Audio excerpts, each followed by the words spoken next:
All right, we're going to open the floor to public comment. Today's date is Tuesday, May 16th, 2023, and on today's public comment, we have Stan Menson to discuss combining Little Sock Legion property. You want to come on up, Stan, and have a seat?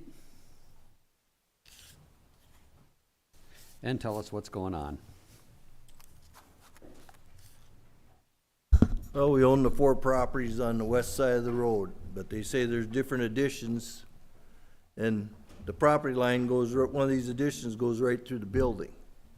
We've changed, and they took the old building down and made a parking lot out of that, and they own the big building. They're planning on putting an addition, like a patio on it, but I'm trying to figure out why the county sends out 3 different property tax statements for that one piece of property when it's all owned by this one entity. But they say you go down there and talk to planning and zoning, you gotta replat it and have it surveyed and all this here and go to expense of a couple $1,000s to get it put on one piece of property. When there's no liens or nothing on it, why they just can't incorporate those 3 on the east side, because they already own the west side, that other building, but Okay. it's simplification for taxes. Just, well, you got a 60-cent stamp. Well, the county sends out different ones for each one of them pieces of property. They're owned by the Little Sock Legion. Why can't they just say, well, it's one property? But she says there's lines through there because there's different additions when it was bought. Okay, so I understand what they're trying to do, so, we'll have to get a map of it. And look at the map, and then get the parcel numbers, and we'll have a little discussion with the county attorney and to see what we can do. Okay. Well, it's just simplification. The county hires somebody to pay out these, send out these tax statements, and you got 4 of them going out for that one piece of property. So right now, it's just 3 separate parcels, right? 3 on that one, and, well, the one on the other side, I suppose being it's across County Road 50, you can't incorporate them all together. Yeah, you should. What? You should be able to combine them. So 4 They're gonna parcels. survey this side and plat it, and then they gotta, and that one's all in one piece. There isn't any different sections on that one. Okay, But it's just simplification, for a process that's been going on for how many years now? and the membership of the Legion's all in favor of this? Do you have minutes? Board just talked about last night, BJ's gonna come up here, he was telling me what it costs, and I says, it can't be that hard to get that incorporated as one, cause it's owned by the Little Sock Legion. And Okay. how they could leave it platted the way it is with that big line right through it from one section to the other one, I don't know, cause the building's right, the line goes right through the building. Okay, so would you have minutes where you guys discuss that we could get? Yeah, we can send them up here if that's what you want, because BJ was supposed to meet here when we were gonna talk about it. The Okay, exec board discussed it last night at the meeting, okay, so. There's only one building on the, Yes, we All the tore sites. down the other shed that used to be on the corner. It's just that one, the Legion Club itself is on those 3 pieces of property. Actually, the one is where the old building was, where we made that into a parking lot. So it's, Okay.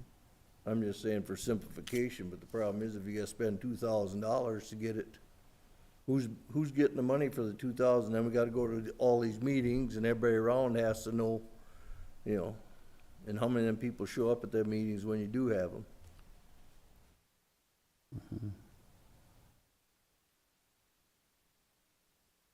okay, we'll, take a look at it. Okay, thank you. Thanks, Dan.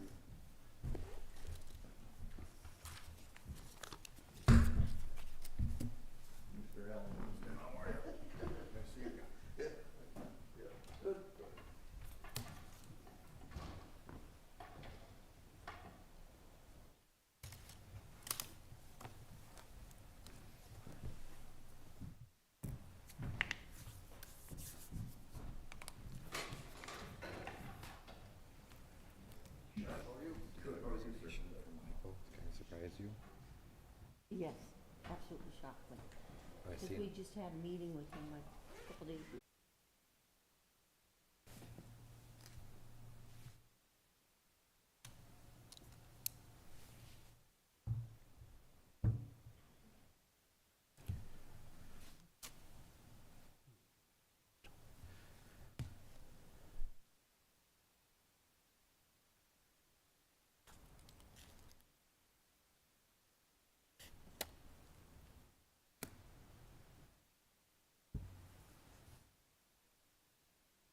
o'clock, Randy. What's that? My computer says 9 o'clock. Yep. Thank you.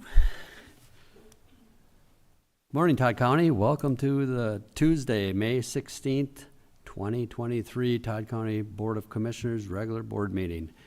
It is 9 o'clock. Today we have Commissioners Denny, Commissioner Becker, Commissioner Newman present. Absent is Commissioner Erickson, Commissioner Noska. Also present and joining us is County Auditor, County Coordinator, and the County Attorney is also absent. So with that, please stand for the pledge.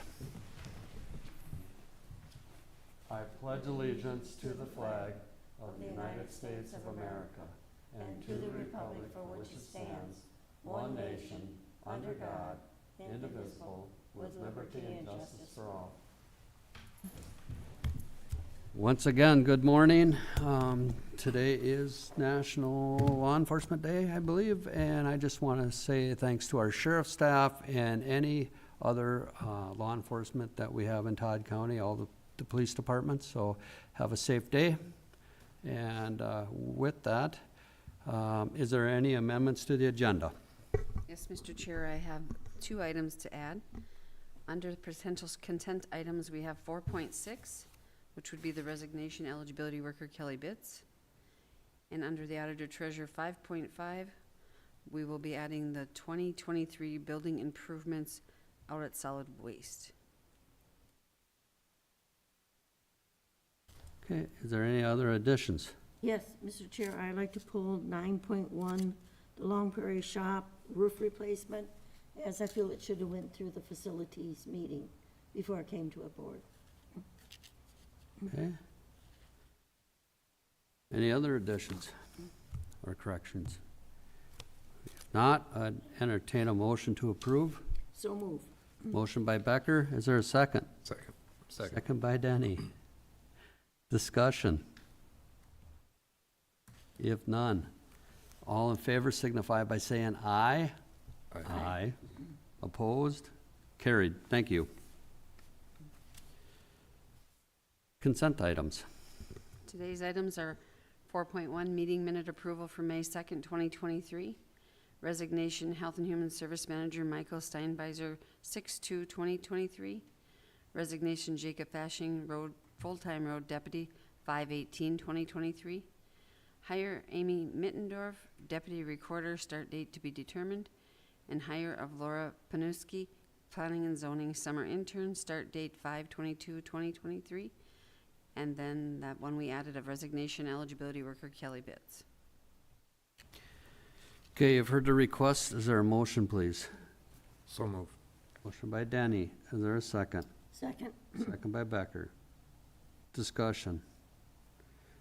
If none, all in favor signify by saying aye. Aye. Opposed? Carried. Thank you. The first item I have today is to approve the commissioner warrants. Background is sent for your review. Recommendation is to approve the commissioner warrants with an ACH and a manual payment totaling in the amount of $91,746.75, and it is a budgeted item. Okay, you've heard the request. Is there a motion, please? So moved. Motion by Denny. Is there a second? Second. Second by Becker. Discussion. If none, roll call vote. Commissioner Denny? Yes. Commissioner Becker? Yes. Commissioner Newman? Yes. The next item I have is the Health and Human Service Commissioner warrants. Background is sent for your review. Recommendation is to approve the Health and Human Service Commissioner warrants with an ACH and a manual payment totaling the amount of $101,391.85, and this is a budgeted item. Okay, you've heard the request. Is there a motion, please? So move. Motion by Becker. Is there a second? Second. Second by Denny. Discussion? If none, roll call vote. Commissioner Becker? Yes. Commissioner Denny? Yes. Commissioner Newman? Yes. Next item I have is the Health and Human Service SSIS warrants. Background is sent for your review. Recommendation is to approve the Health and Human Service SSIS warrants with an ACH and a manual payment totaling the amount of $71,938.92, and it is a budgeted item. Okay, you've heard the request. Is there a motion, please? So move. Motion by Denny. Is there a second? Second. Second by Becker. Discussion? If none, roll call vote. Commissioner Denny? Yes. Commissioner Becker? Yes. Commissioner Newman? Yes. Next item I have is the Sauk River Watershed Board of Managers appointment. Background, the Todd County Board of Commissioners are seeking applicant appointment to the Sauk River Watershed District Board of Managers for the regular 3-year term set to begin July 1, 2023. The position has been advertised in the county newspapers and applicant information was received by the May 10th deadline. Incumbent Paul Hartman has provided his application for reappointment to this position. Your options are to appoint Paul Hartman to the board or do not appoint Paul Hartman.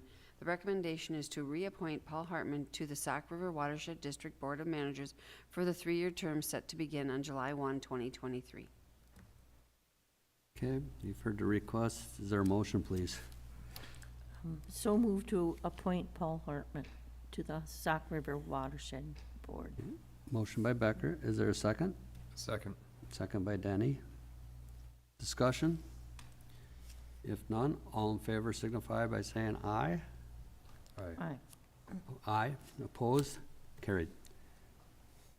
Thank you. The next item we have was the add-on of the board action item for the 2023 building improvement. The background is the improvements to the west and north recycle walls are needed. The structure from 20-plus years of use has created an unsafe working environment. Portions of walls are no longer anchored to the foundation, and larger new equipment have damaged overhead door systems and door headers. The department solicited bids in April to perform requested improvements from 8 contractors and received 2 bids. Lightweight construction bid was for $13,541.85. Miller Brothers bid was $20,318.58. These improvements were discussed with our solid waste committee. Your options are to approve the bids from Lightweight or do not. And the recommendation is to approve the bid from Lightweight Construction in the amount of $13,541.85. And it is a budgeted item, and it will be coming out of the solid waste funding source. Okay, you've heard the request. Is there a motion, please? So move. Motion by Denny. Is there a second? Second. Second by Becker. Discussion? If none, all in favor signify by saying aye. Aye. Aye. Opposed? Carried. Thank you.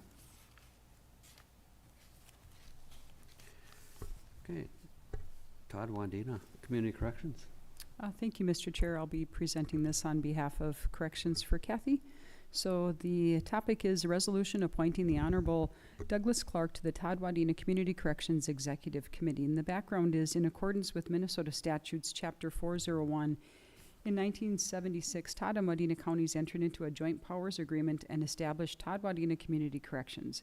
As part of the joint powers agreement, membership of the Todd Wadena Community Corrections Executive Committee and needs to be appointed by the boards of commissioners in Todd and Wadena counties. The district court judge position is currently open following the resignation of Honorable Daniel Benson from the executive committee effective May 8th, 2023. The Honorable Douglas Clark, district court judge in Wadena County, Minnesota, has agreed to serve on the executive committee. The recommendation is, it is respectfully recommended that the Todd County Board of Commissioners adopt the attached resolution appointing the Honorable Douglas Clark to the Todd Wadena Community Corrections Executive Committee, and the resolution is attached. And I would like to just share that Kathy could not be here this morning because she's presenting this same resolution in Wadena County. Okay. All right, you've heard the request. Is there a motion, please? So move, and I would like to thank Judge Benson for sitting on the executive board with us for ever since I've been on, so. Okay. All right. Is there a second, please? Second. Second by Denny. Any further discussion? If not, all in favor signify by saying aye. Aye. Aye. Opposed? Carried. Thank you. Thanks. Central Minnesota EMS.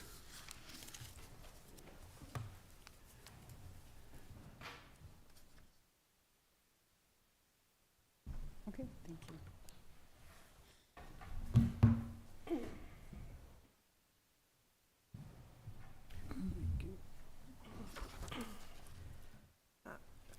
Good morning, Commissioners. My name is Marion Larson, and I'm the Regional EMS Coordinator for Central Minnesota. So we're a joint powers board, and we cover the 11 counties in Central Minnesota. And I like to tell folks we're the donut hole of Minnesota. I cover everywhere from Albertville to Walker, Wadena to Wisconsin. So it's a fairly large area of Minnesota. And there are only 8 regions within the entire state of Minnesota, but we're able to cover all of the counties. Within my region, I serve about 234 agencies. 18 of those are in Todd County. I like to tell folks, anybody who would come to your house or your business if you were having a heart attack or you were having a medical emergency, those are my stakeholders. So it's fire departments, first responder groups, law enforcement, and ambulance services. The regions were established in 1981. At that time, we were federally funded. We got some trunked highway funds. Life was good. We were able to help serve our stakeholders.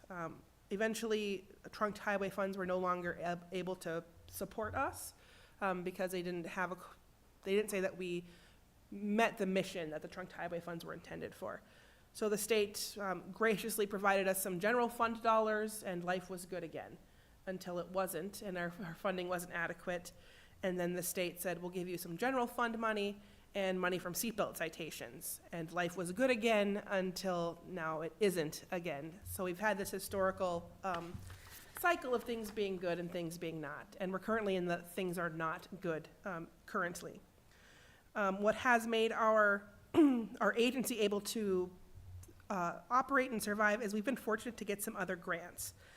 We've got a grant to provide Narcan to other public safety entities, so our fire departments and police departments. Todd County alone, we've given them 222 plus doses of naloxone. A majority of that goes to your sheriff's office, and we provided them with training in the past. The Minnesota Department of Health has given us a grant to help combat substance abuse disorders. So we're able to give out naloxone, do some training, and do some additional outreach. And then we've done a bunch of pilot grants where we're developing a youth camp for EMS to get folks interested in the EMS careers, and some other equipment-related grants. The unfortunate part is the majority of the grants that we receive, we can't take any operational costs or expenditures out of there, other than our substance abuse grant. I like to tell folks that the EMS region, we have essentially 2 sort of buckets of services that we provide. One we consider emergency readiness, and the other is direct support. So our direct support is we provide additional funds to your fire departments, to your ambulance services, to your police departments for training reimbursement. We provide equipment grants. In the past 18 months, we've helped 50 students obtain EMT initial classes within our region. And CMEMS, we paid for it all. We helped them with their tuition, so they could come for free. For equipment, we've helped agencies buy pagers and batteries and parts and medical equipment so they can have what they need to respond when they need to do it. This past fall, we worked with the University of Minnesota and the Helmsley Charitable Trust to further their AED project. Most folks don't know that we're putting over 8,000 AEDs into squad cars across the state. The Todd County Sheriff's Office, they received new AEDs for all of their squads. We helped make sure that every law enforcement agency in our area was eligible for that. We only had 2 agencies in our 11 counties who opted out after I talked to them and told them, yes, it is an actual, real, legitimate program. We do a lot with work with naloxone. We provide policies and training and protocols and the product of naloxone for all of our public safety folks. When COVID first hit, CMEMS instituted Operation Super Soaker, and we provided each ambulance service within our region a handheld sanitation device that looks an awful lot like a Super Soaker from my childhood, so we named it Super Soaker, so they could decontaminate and sanitize the back of their ambulances in a fast, efficient manner. Our region, we house our critical incident stress management team. It's a group of volunteers who will come out to your department after you have a critical incident to help you learn how to mitigate that stress and be resilient. The region is really about being that connecting point for our responders, for our agencies. If they have questions about what EMS takes or what they need to do to research, we're able to help provide them with resources and answers for that. That's the sort of the side of the house where we're able to touch our agencies and directly interface with them. We also have this emergency readiness component that we have to do. So when there are things like civil unrest in the metro, or the Super Bowl, or large events, flooding, blizzards, hospital evacuations, or long-term care evacuations, the region is the hub that information gets communicated out to our ambulance services by. Those situations are dynamic and they're fluid, and we provide them situational awareness. What happens in the metro doesn't stay in the metro. Long Prairie Ambulance certainly could be doing a transfer from the Long Prairie Hospital down to Fairview or North Memorial in the metro. And the last thing I want is for them to be taking that patient there and getting stuck in some sort of, civil unrest or road closures or a bad situation. So we provide them with information to keep them safe and make sure that they return to your communities unscathed and ready to respond. The regions have had a struggle. Like I said, things are good financially, and then they're not. We're currently funded through general fund dollars from the state and seatbelt citations. We haven't seen an increase in our general fund dollars since prior to the turn of the century. So in 1989, we actually saw dollar for dollar more than we did in fiscal year 21. And I don't know about anybody else, but the price of milk and eggs is certainly more today than it was in 1989. And so we're just not able to stretch those dollars as far as we were in the past. The work that we do, it needs to continue whether or not we're funded at the state legislature or not. And if the EMS region isn't funded and has to dissolve, those services and activities that we provide will very likely rest or come back to the local county or local government to be able to fill those needs. Our Joint Powers Board is investigating all sorts of funding options, including local funding. It is currently May 15th, and it's 9:17 a.m., and I still haven't heard if the health omnibus bill has passed yet. We were expecting it to be signed, sealed, and delivered much earlier, and here we are running up against the end of the legislative session, and I don't know if we've got funding coming our way July 1st. And even with that funding coming our way, we don't know what it'll be. So that's a challenge. We have a little ray of sunshine. In the omnibus bill, there was an increase for the EMS regions, looking at an extra $100,000 annually to support our operations, and that would be very welcome. We will take any sort of money that the state is able to provide and put it to good work. In all transparency, though, that will not get us real far. That would bring our total to like $173,000 annually to operate. With the inflationary calculations, we're still not getting enough bang for our buck that we did back in 1989. And that has a direct impact on our local ambulance services and our first responders. So even if it's passed and we're able to get that bump, I may be back here again letting you know that we're still having funding issues, and all funding options, including asking local boards to help support the region, are on the table. Questions about the region? I'm happy to talk about the good work that our first responders do all day long.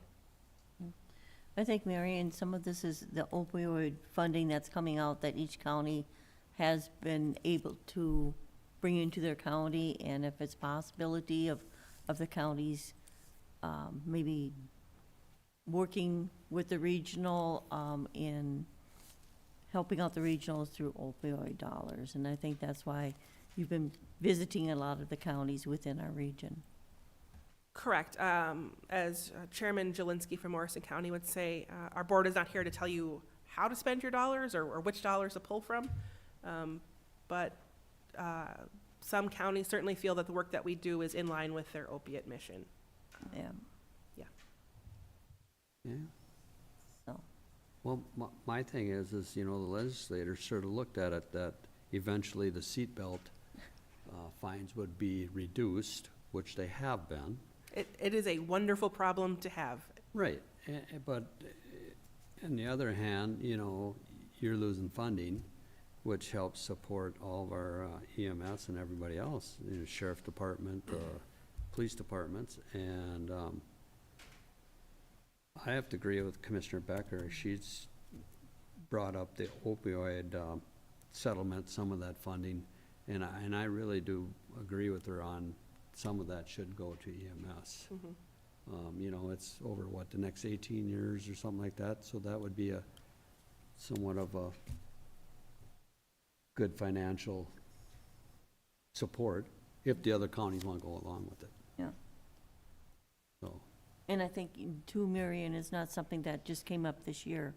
As a board, we've been working on this funding source. We have seen long the time. decline of our funding for the last several years. So this is not unexpected, but the rate at which our funding decreased was somewhat of a surprise. COVID certainly didn't help us. The rapid increase in inflation and wages has certainly kind of hastened our exigency. And Marion's pretty much a one-person office down there also, you know. Right. We used to be a 1.6 FTE organization. As we've had my assistant leave, we haven't filled that vacancy. I think we have cut every little bit that we could. We no longer do equipment grants unless we have a separate source of one-time funding or training reimbursement. We've cut staff and not filled positions.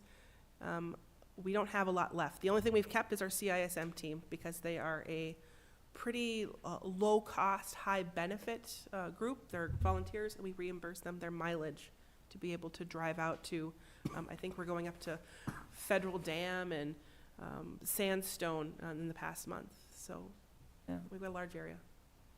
So the money is going out to the departments that need to As have it. our goal is to get as much out as we can, but we have to be able to maintain our overhead operations. Otherwise, we aren't there to provide those Yeah. emergency services and that Services. coordination support. yeah, there's nothing more important than when you call 911 Right. and you have an emergency and you need somebody out there, whether it's ambulance or fire or law enforcement, it is nice to have them show up immediately, and we need to find this funding source to help these. Right. We Help want to you make sure out. that the right resource gets to the right place in the right time. Right. For your communities. So however we can help all of our groups work together, we're happy to do that. Mhm. The other thing is next week is EMS week, so. It is EMS week next week. Actually, from here, I'm going up to Bertha. They're going to be doing an open house event, and so I have we have a pool of community activities, so some distracted driving materials, and they're gonna use them, and they're gonna welcome the community in and do some activities, which is awesome. Nice, Very good. great. Thank you. You're Any welcome. other questions for Marion? Thank you. Thank you so much. Thank you.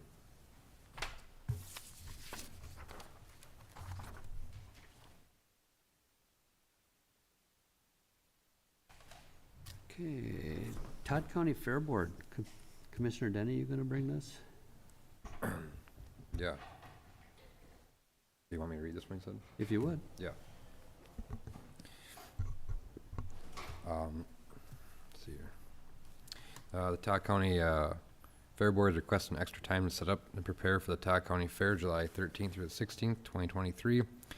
We would appreciate additional access to the fairgrounds to start to prepare the setup the week of June 25th through July 1st, 2023. Typically, we have access to the fairgrounds 1 week before the fair and 1 week of the fair and 1 week after the fair. Recommendation, the Todd County Board of Commissioners approves the following motion to grant the Todd County Fair Board additional access to the Todd County Fairgrounds for the fair preparation starting the week of June 25th through July 1st, 2023, with waiving of the rental fees. Utilities reimbursement will be provided by the Todd County Fair Board for this additional time frame. Okay, we've heard the request. Is there a motion? So move. Motion by Becker, and I will second that. Any further discussion? Any discussion? They just said with everyone's being so busy and kind of a run and gun summer, they just would appreciate having the additional week, and they thank you for it. So, Yeah, everybody's life's really busy, and it just adds a little bit more time so they can get ready for the fair. absolutely, yep. Okay, great. Well, thank you for that. Motion and second. All in favor signify by saying aye. Aye. Aye. Opposed?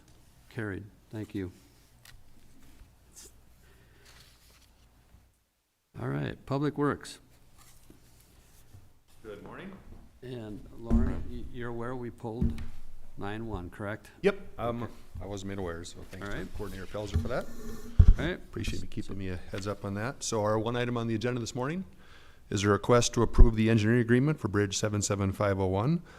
This is the topic that we discussed at the last meeting at the work session. So with that, I've got the two options: to approve the attached engineering agreement with Widseth for Bridge 77501 replacement project, or do not approve the engineering agreement at this time. And our recommendation is to approve the attached engineering agreement from Widseth for the Bridge 77501 replacement project for $79,816. okay, you've heard the request. Is there a motion, please? So move. Motion by Danny. Is there a second? Second. Second by Becker. Discussion. If none, all in favor signify by saying aye. Aye. Aye. Aye. Opposed? Carried. All right, thank you.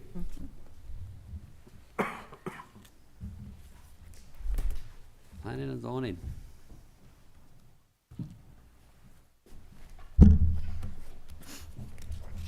Good morning. Morning. Okay, first item this morning, Clarissa Amish Cemetery final plat. This subdivision request to establish a one-lot preliminary plat on parcel 0700350000 in Eagle Valley Township was submitted on February 6th. The preliminary plat was approved on March 21st by the Board of Commissioners with the following conditions. The applicant shall remain compliant with applicable local, state, and federal regulations related to the operation of a cemetery, declare a cemetery official and an alternate that will be responsible for following state rules, and provide contact information to the county to be recorded with the final plat. 3, to maintain a list of individuals buried and exact location within the cemetery. 4, the cemetery plot must be completely fenced off with boundaries clearly identified, and all burial sites must remain inside this fenced area. And 5, that future driveway accesses must be approved by the township. Planning and zoning has completed a review of this application and determined that it is ready for final platting. The option would be to approve the final plat as presented or deny the final plat. Recommendation is approval of the attached resolution for final plat approval of Clarissa Amish Cemetery. So the maps were provided and the final plat also, and the final plat resolution there. Okay, you've heard the request. Is there a motion? So move. Motion by Danny. Is there a second? Second. Second by Becker. Discussion. I got a, so you have in quotes there, Clarissa Amish Cemetery, is that supposed to be, I mean, is it supposed to be labeled and identified from road, or no? No, there's typically no identification. This was on a private piece of land that somebody owned, but they're turning it over to the church group, so they named it after the church. Gotcha. Just for the final plat document, you'll see it on the Mylar and on the final plat document. Okay. Okay, any other discussion? If not, all in favor signify by saying aye. Aye. Aye. Opposed? Carried. Thank you. All right, Holst Acres First Edition Final Plat. Subdivision request to establish a two-lot preliminary plat on parcels 25003501 and 2500609000 in Villard Township were submitted on December 5th. The preliminary plat was approved on January 17th by the commissioners with one condition, that the applicant must abide by all other applicable federal, state, and local standards. Planning and zoning has completed the review of this application and determined that it is ready for final platting. The options are to approve the final plat or deny the final plat. The recommendation is approval of the attached resolution for final plat approval of Holst Acres First Edition. And everything's there, the map and stuff. The resolution that we had, Jamie had noticed we had a couple errors, so there is a separate one that was provided with those corrections, but all the information is there now. So that's just not in your board packet, and I thought Denise had it if you want to look at it. Right, you've heard the request. Is there a motion? So move for approval. Motion by Becker. Is there a second? Second. Second by Danny. Discussion? If not, all in favor signify by saying aye. Aye. Aye. Opposed? Carried. Okay, finally, home final plat. An application for a subdivision to establish a single lot plat on parcel 22-001-00000. Might have been too many zeros there. Staples Township was received on March 13th, and the preliminary plat was approved on April 18th by the Board of Commissioners with the following conditions: that 2 suitable sites shall be identified prior to final platting, and the applicant must abide by all their applicable federal, state, and local standards. Planning and Zoning has completed the review of the application and determined this is ready for final platting. The options are to approve the final plat or deny the final plat. Recommendation is approval of the attached resolution for final plat approval, finally home. Okay, you've heard the request. Is there a motion, please? Motion for approval. By Becker. Is there a second? Second. Second by Danny. Discussion? If none, all in favor signify by saying aye. Aye. Aye. Opposed? Carried. All Thank right. you. All energy soil request for CUP. A request for a CUP to establish a community solar energy system on parcel 0600444601, Burnhamville Township, was submitted on March 22nd. The application was reviewed by the Planning Commission during the May 4th public hearing, and the final recommendation from the Planning Commission was to grant the permit with the conditions below. Options are to grant the permit with those proposed conditions, do not grant the permit, or remand it back to the Planning Commission. The recommendation is to grant the conditional use permit to parcel 0600444601 with the following conditions. 1. Applicant must obtain permitting and/or licensing from additional government agencies as necessary. 2. Submission of the interconnection agreement with the electric service provider prior to issuance of land use permit. And 3. Construction of additional solar arrays shall require the review of the Planning Commission. Okay, you've heard the request on this one. Is there a motion? So move. Motion by Danny. Is there a second? Second for discussion, if I Okay, could. second by Becker. Discussion. Yeah, this is for personal use, correct? Yeah, this one is just a single panel set for a residential property. It has interconnection with the grid. This one actually wasn't designed for 100% of the capacity of that site, so we'll be using off-site resources yet, but yes, personal solar array. So do we have anything where disposal of these? We haven't in the past with these community solar ones. They're smaller systems. We haven't put anything in as conditions in the past. Because I know we've had the discussion at our solid waste facilities meeting, and we really don't know what to do with them. Adam, wasn't this the guy that's on the phone during the meeting, right? Yeah, they both of the solar ones, the other one coming up, both of those gentlemen were on the call. Yeah. Didn't the one guy make reference to they have a solar panel disposable facility or something like that? It was Yeah, and I'm really unfamiliar with that, but they must have a plan within their agreement with the landowner that when they go obsolete or reach their life expectancy, that they come in and remove them from the site and dispose of them in some manner. But that wasn't anything that we required in the application or had a condition for, but they must have a plan for that outside of anything we talked about. yeah. I was just curious what their plan was as far Sure. as disposal. So as a board, we can request that addition onto that we get in writing from Sure. either the installer or the landowner, that they will take care of the disposal. Like with our application, we could be requesting that information up front, you're saying? Right. Sure.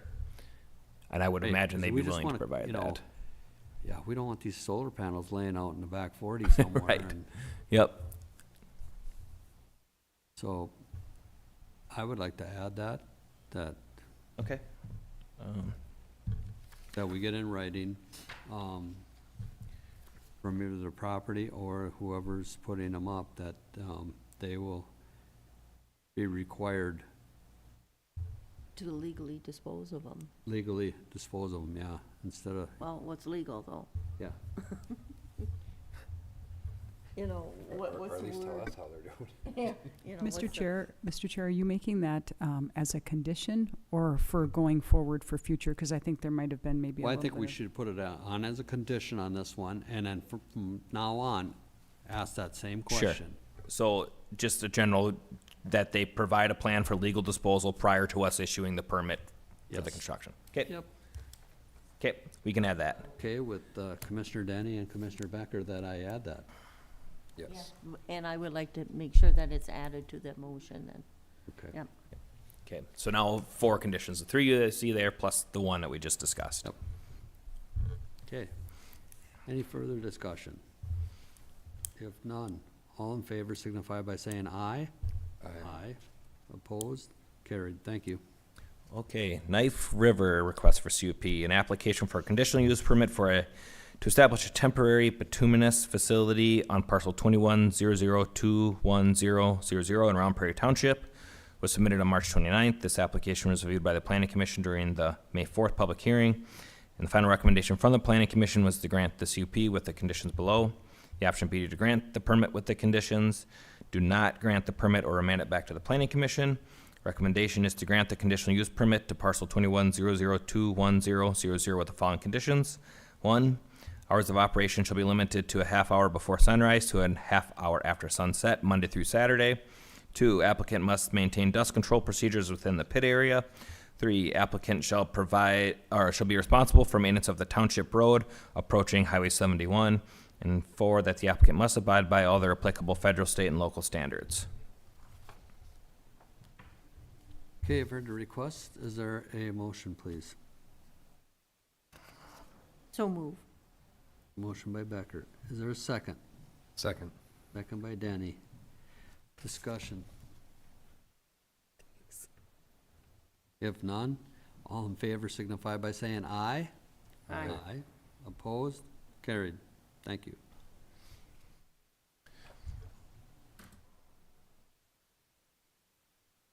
Okay, Barry Tholey, request for CUP, an application for conditional use permit to construct additional greenhouses for retail and wholesale on parcel 2200141000 in Staples Township was submitted on April 3rd. The application was reviewed by the Planning Commission during the May 4th public hearing.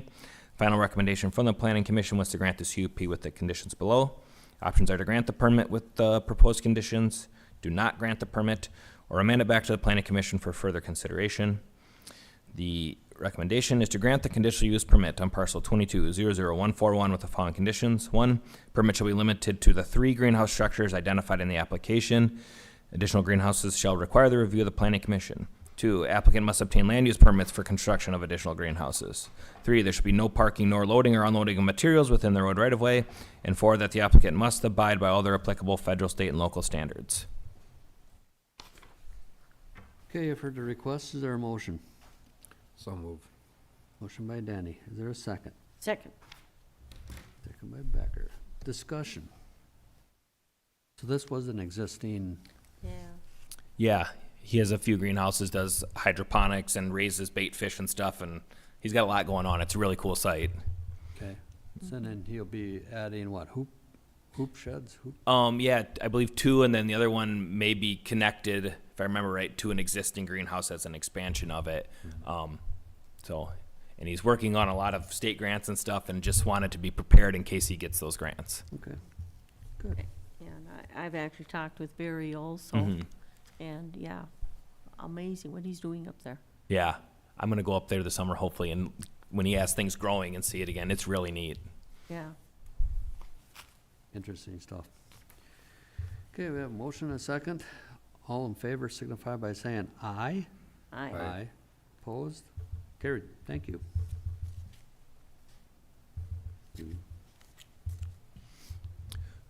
Okay, Wolf River Solar request for CUP. A request for a CUP to establish a community solar energy system on parcel 2200245500 Staples Township was submitted on April 10th. The application was reviewed by the Planning Commission during the May 4th public hearing. Final recommendation from the Planning Commission was to grant the permit with the conditions below. Options are to grant the permit with the proposed conditions, do not grant it, or remand it back to the Planning Commission. Recommendation is to grant the conditional use permit to parcel 2200245500 with the following conditions. One, the applicant must obtain permitting and or licensing from additional government agencies. Two, submission of the interconnection agreement with the electric service provider prior to issuance of land use permit.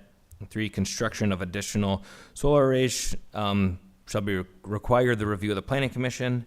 And I'm assuming we'll add the fourth, similar to the last one, that we have that disposal process in writing prior to us issuing the permit also. So that would be the fourth condition.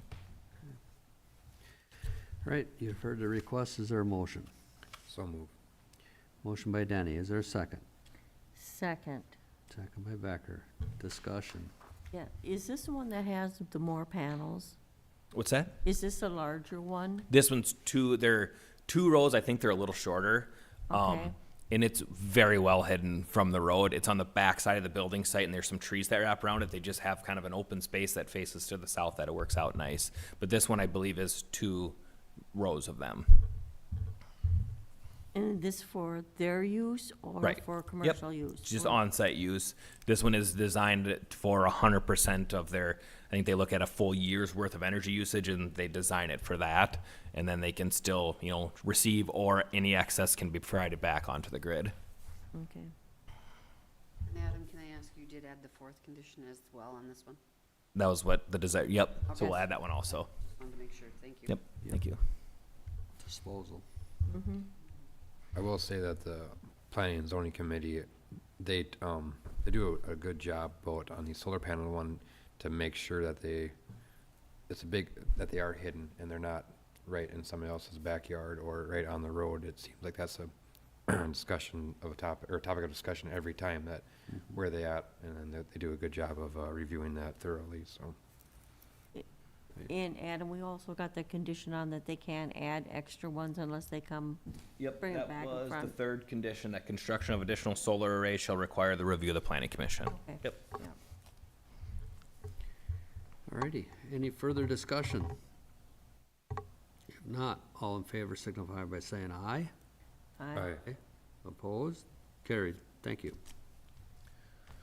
Okay, Joshua Brikacek, I believe I said that right. Request for CUP, an application for conditional use permit for expansion of existing auto body repair shop and establishment of a salvage yard on parcel 12-0006903 in Hartford Township was submitted on April 5th. The application was reviewed by the Planning Commission during the May 4th public hearing. The final recommendation from the Planning Commission is to grant the CUP with the conditions below. Options are to grant the permit with those proposed conditions, do not grant it, or remand it back to the Planning Commission for further consideration. Recommendation is to grant the conditional use permit on parcel 2200. I have the wrong parcel. Okay, my apologies. To grant the conditional use permit on parcel 12-0006903 with the following conditions. All existing fencing shall be maintained for screening purposes as long as the proposed use continues to exist. 2, all salvage vehicles must be kept within the fenced-in area of the property. 3, all waste and automotive fluids must be disposed of in a manner that complies with all applicable federal, state, and local standards. And 4, the applicant must abide by all other applicable federal, state, and local standards. Okay, you've heard the request. Is there a motion? Is there a motion? I'm wondering if this is maybe one, I don't know, we've had a lot of conversations over this one, and, I don't know, we table it, or you wanna?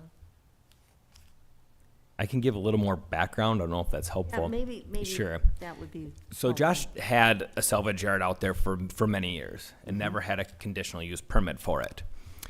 Not that it was his fault. There was a period of time where the planning commission had to go out and do a 1-year review, discovered the salvage yard, brought him back in, and did a review of his existing conditional use permit. And there were procedurally some things that happened that were not supposed to happen. So at the time, I forget who our outside attorney was, sent a letter saying, you gotta fix this.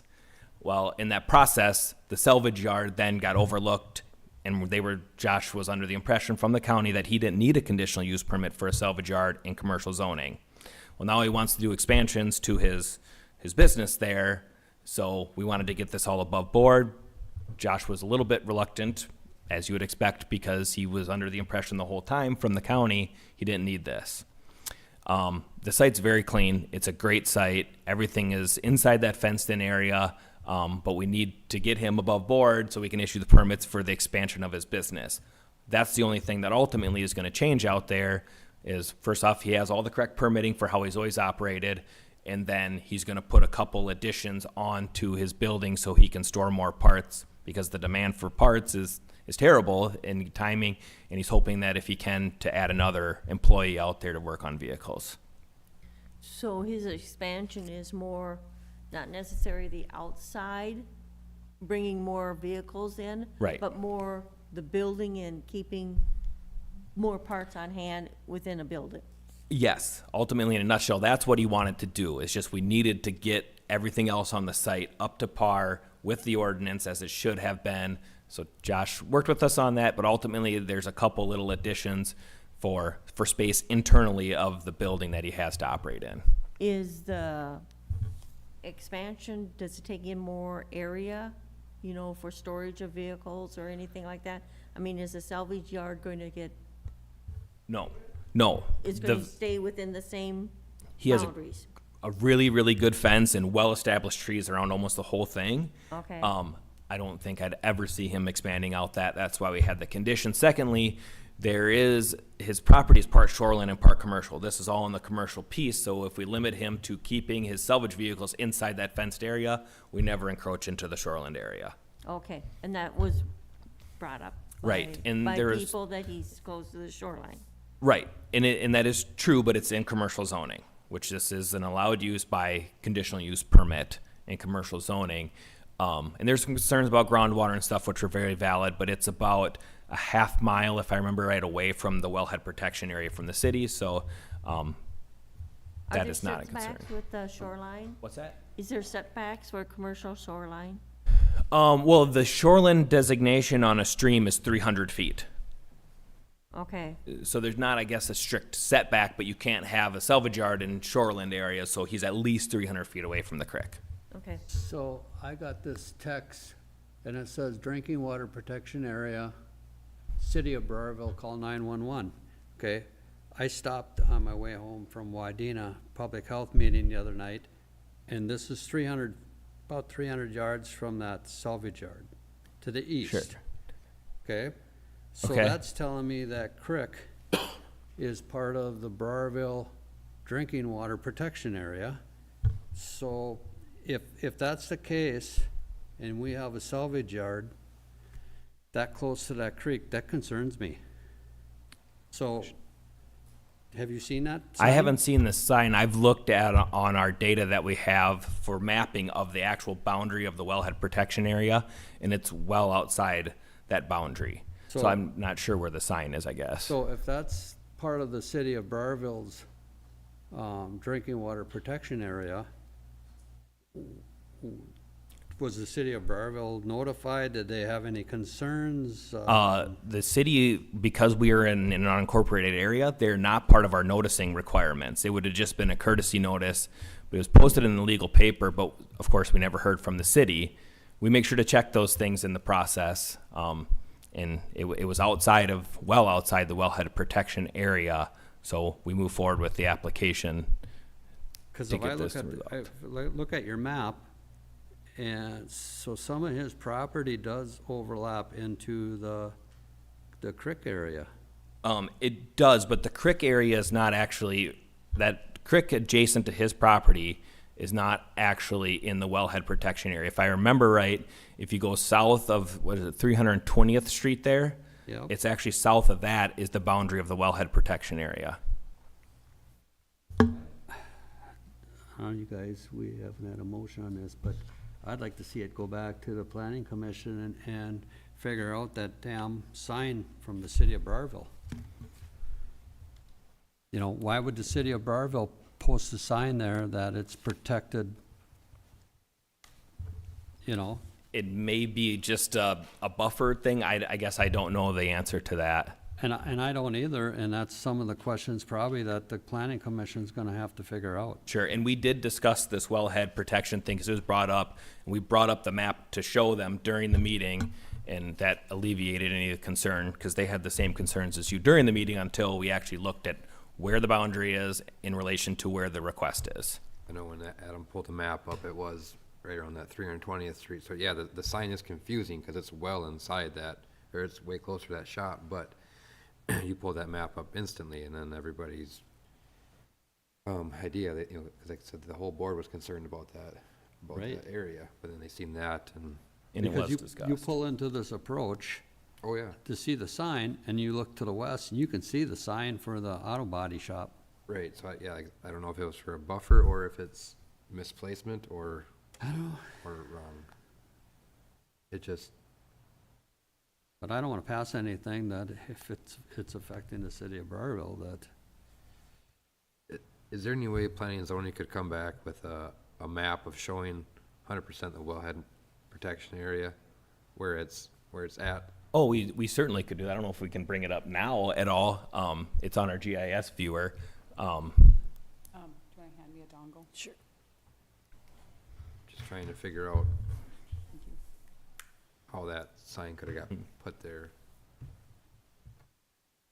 okay, so I'm going to make a motion to refer it back to the planning commission to get more information on this. So with that motion, is there a second? Do you want to put anything about notifying the city of Browerville on their Yeah. motion too? Well, we can do that in the Yep. process. Yeah, I think that would be a good idea. I'll second that motion. Take it back to the planning and make sure you get the city of Briarville there. The other thing is I want to make sure that his footprint isn't enlarging at all, that it's actually the same footprint it was, and just, enlargement of the business is more buildings and taking more parts, Sure. that we don't all of a sudden have more acres of old cars sitting somewhere, Right, yeah. okay. Mr. Chair, we have a motion by Barb Becker. Is it? I made the motion. Barb seconded. Yeah, and you've got what our motion is, Denise? Right, to bring back to the planning and reach out to Burrville City. Yeah, And the city of Burrville notified, yep. yeah. Any further discussion? If none, all in favor signify by saying aye. Aye. Aye. Opposed? Carried. Thank you. Thanks. Thank you. That should do it. Thanks, Adam. Okay. Well, Thank you're you. Staying up here for the feedlot, so. I gotta find back where I'm at here. Morning, Deja. Good morning. Okay, so yeah, I don't know where my sheet went, so I'll read it off the screen if you can go back one page.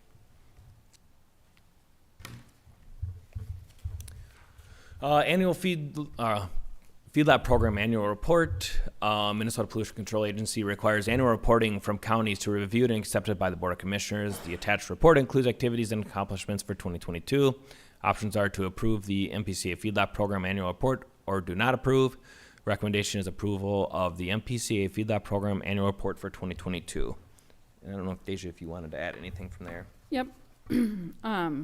Like Adam said, we're just requesting that you sign our annual report. I did have a couple highlights I just wanted to bring to your attention. First of all, I'd like to say that our feedlot team, I think, is the most knowledgeable, trained team we've probably ever had. Excellent background skills, and they've worked really hard to increase their knowledge. So kudos to them. That would be Tim Ebnett and Dylan Pratt. And then I want to just say that they did more than the required inspections, which resulted in 6 whole farm environmental upgrades in 2022. They met 17.5 of the 18 performance credits. Sarah processed 444 registrations. And then when you add up the previous year's registrations, right now we're at 1,512 registered feedlots. Of those, 797 are what we're getting paid for by the state. I suspect that number will drop slightly, by 50 to 60 with our next round of funding in 2025. After a 2-year hiatus, we had a very successful feedlot meeting in 2022. The comments I heard is they just keep getting better and better. And there were 222 site visits. This is outside of all the farm conservation that these gentlemen do. And last, I have a couple updates with numbers for Randy. The last time they did a census in Todd, it was 2021. At that time, there were 10,600 beef cattle in the county, and there were 14,400 dairy cattle, and that was an increase actually for dairy. 21 was 51,000 cows at the end of the year, and that was a drop by 3,000 from the previous year. So cattle numbers are dropping. We're seeing some feedlot numbers dropping down into what we call the county level, between 0 to 50, but overall staying, fairly steady. And the number of sites that we do have, the animals are increasing on those sites, on the bigger sites. So that's all I have for updates and highlights, unless you have questions. Questions? No, good Okay. job. Yeah. I did talk to Brenda Miller on the number of dairy in Todd County. As of this year, we're at 121. Yep. Okay. 10 years ago, we were at 205, so we're down 84. Plus, we have 27 dairy goat farms, Yep. which is Yeah. shocking, but there's a lot of people milking goats, so. Anyways, They are limited too now with the dairy goats though, because it only takes so much, so you have to actually buy a quota. Like if one farm goes out, then another farm can come in Okay. and take that quota. But other than that, they're kind of stuck. Yeah, it's interesting with the quotas, because so many years back, they were always talking quota with the dairy cow. And now it never did come into quotas, but now with the goats, they're starting off with it. And I have heard that there are some, like I know some of the bigger farms have quotas now, or buy into these quotas at the creamery, which was interesting. Yeah. And that was new to me. But those are the 2,000, cows, dairy farms. well, thank you so much for the report. Yep, Yeah, thank thank you. you for your support. Mhm. Do we have to have a motion to Oh, accept it? Yep. Okay, do we have a motion to accept, please? Will move. Motion by Becker. Is there a second? Second. Second by Danny. Discussion. If none, all in favor signify by saying aye. Aye. Aye. Opposed? Carried. Thank you. Yep, thank you. Thank you. Am I asked? Chris, you gonna take that? Yep, thank you, Mr. Chair. So I'm going to be presenting this board action for boardroom technology on behalf of Lisa from MIS. The background is some components of the technology in the boardroom are getting old and are no longer working consistently. Quotes were received and are attached to this board action form. This project was a number 2 priority for the ARPA Facilities Committee and was discussed at the May 2nd, 2023 work session. We are requesting approval to move forward with this project, with work being done by AVI Systems for the amount of $77,329.92. The options are to approve the board action technology project with AVI Systems for $77,329.92 from ARPA funds, or do not approve the boardroom technology project, and their recommendation is to approve the boardroom technology project with AVI Systems for $77,329.92 from ARPA funds. The financial implications are listed. The funding source is listed as well. Okay, you've heard the request. Is there a motion, please? So move. Motion by Denny. Is there a second? Second, Second by Becker. Discussion. yes. Chris, do we know when the work would be done, or approximate time of them being able to do the work in here? The timeframe? Yes. I would guess that there's going to be a little bit of delay. I would anticipate that this would potentially start July, August, and yeah, I mean, it's going to depend on supplies, just like everything else. Everything else, okay. Okay. Any further discussion? If none, all in favor signify by saying aye. Aye. Aye. Opposed? Carried. Thank you.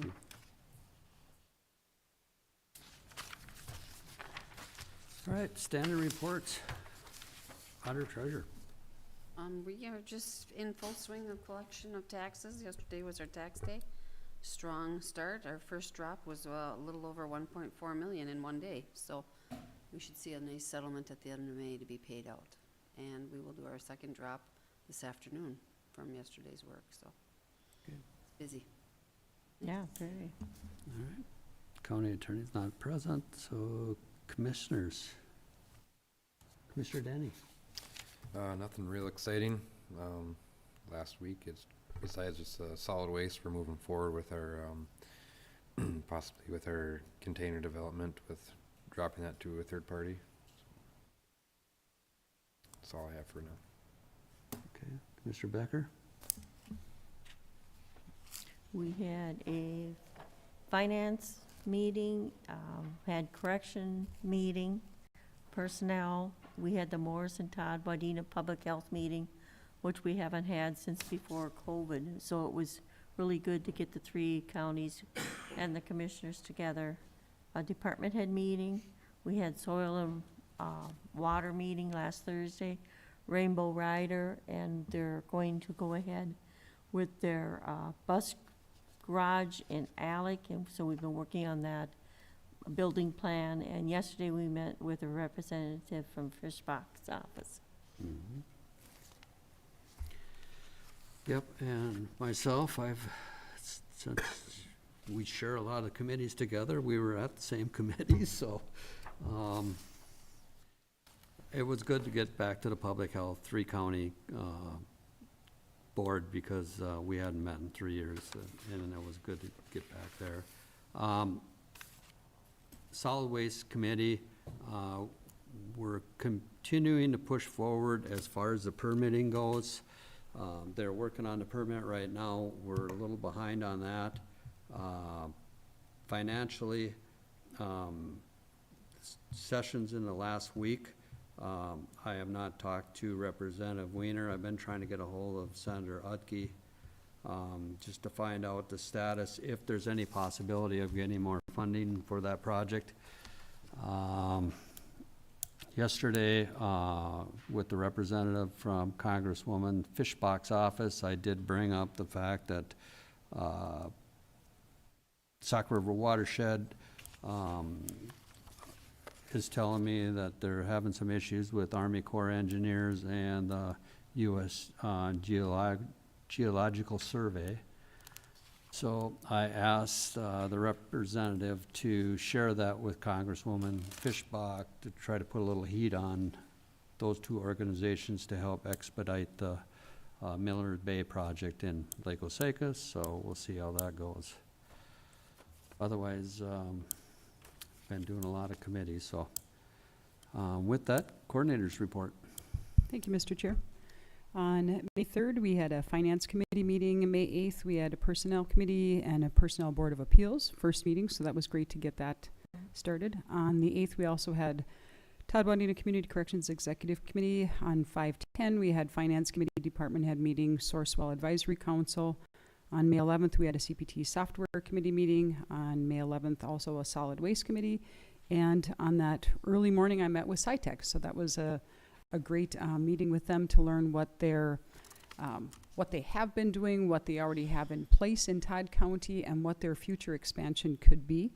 And one of the interesting notes from that meeting, with their Reconnect 3 grant that they received, they're going to be laying that fiber in the ground starting very soon.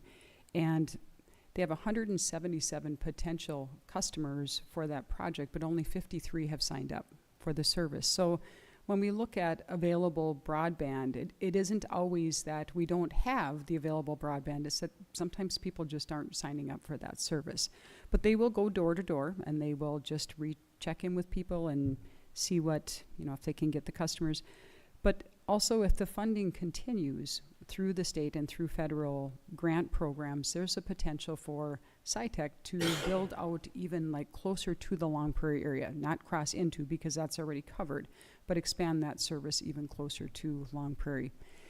And I'm not specifically promoting SciTech, but what I'm sharing with you is I will find out this information with every provider that we have, so we can hear what have they done, what's in the works, and what is their future potential for expansion. So more to come on that. On May 12th, we had a meeting with the Douglas County Public Works regarding surveying. And yesterday was a personnel committee meeting and also that meeting with Mandy Heffron from Congresswoman Fishbach's office. So, All right, thank you. Is there any other business that needs to come in front of the board? If not, I would entertain a motion to adjourn for the month of May. So moved. Motion by Denny. Is there a second? Second. Second by Becker. Discussion. If none, all in favor signify by saying aye. Aye. Aye. Opposed? Carried. We are adjourned. We will start the work session at 10 after.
Welcome to the Tuesday, May 16, 2023, Todd County Board of Commissioners work session. On today's agenda, number one will be update on petition for a lid establishment, Osakis Lake Association. So gentlemen, will you come up and then introduce yourselves and tell us what you're requesting. Good morning, Bruce Magnus, President of the Osakis Lake Association. Good morning, I'm Mike Hellwig. I'm one of the board members and volunteers for the Lake Association. Okay, Doug Schmidt, I'm the Vice President of the OLA. all right. Hey, good morning. Did you get a packet that kind of walks through some of the things that we're considering for the Lake Improvement District? Okay. Inside of this document that you have, there's some points, and maybe I can start by walking through, and then Bruce will continue on after that.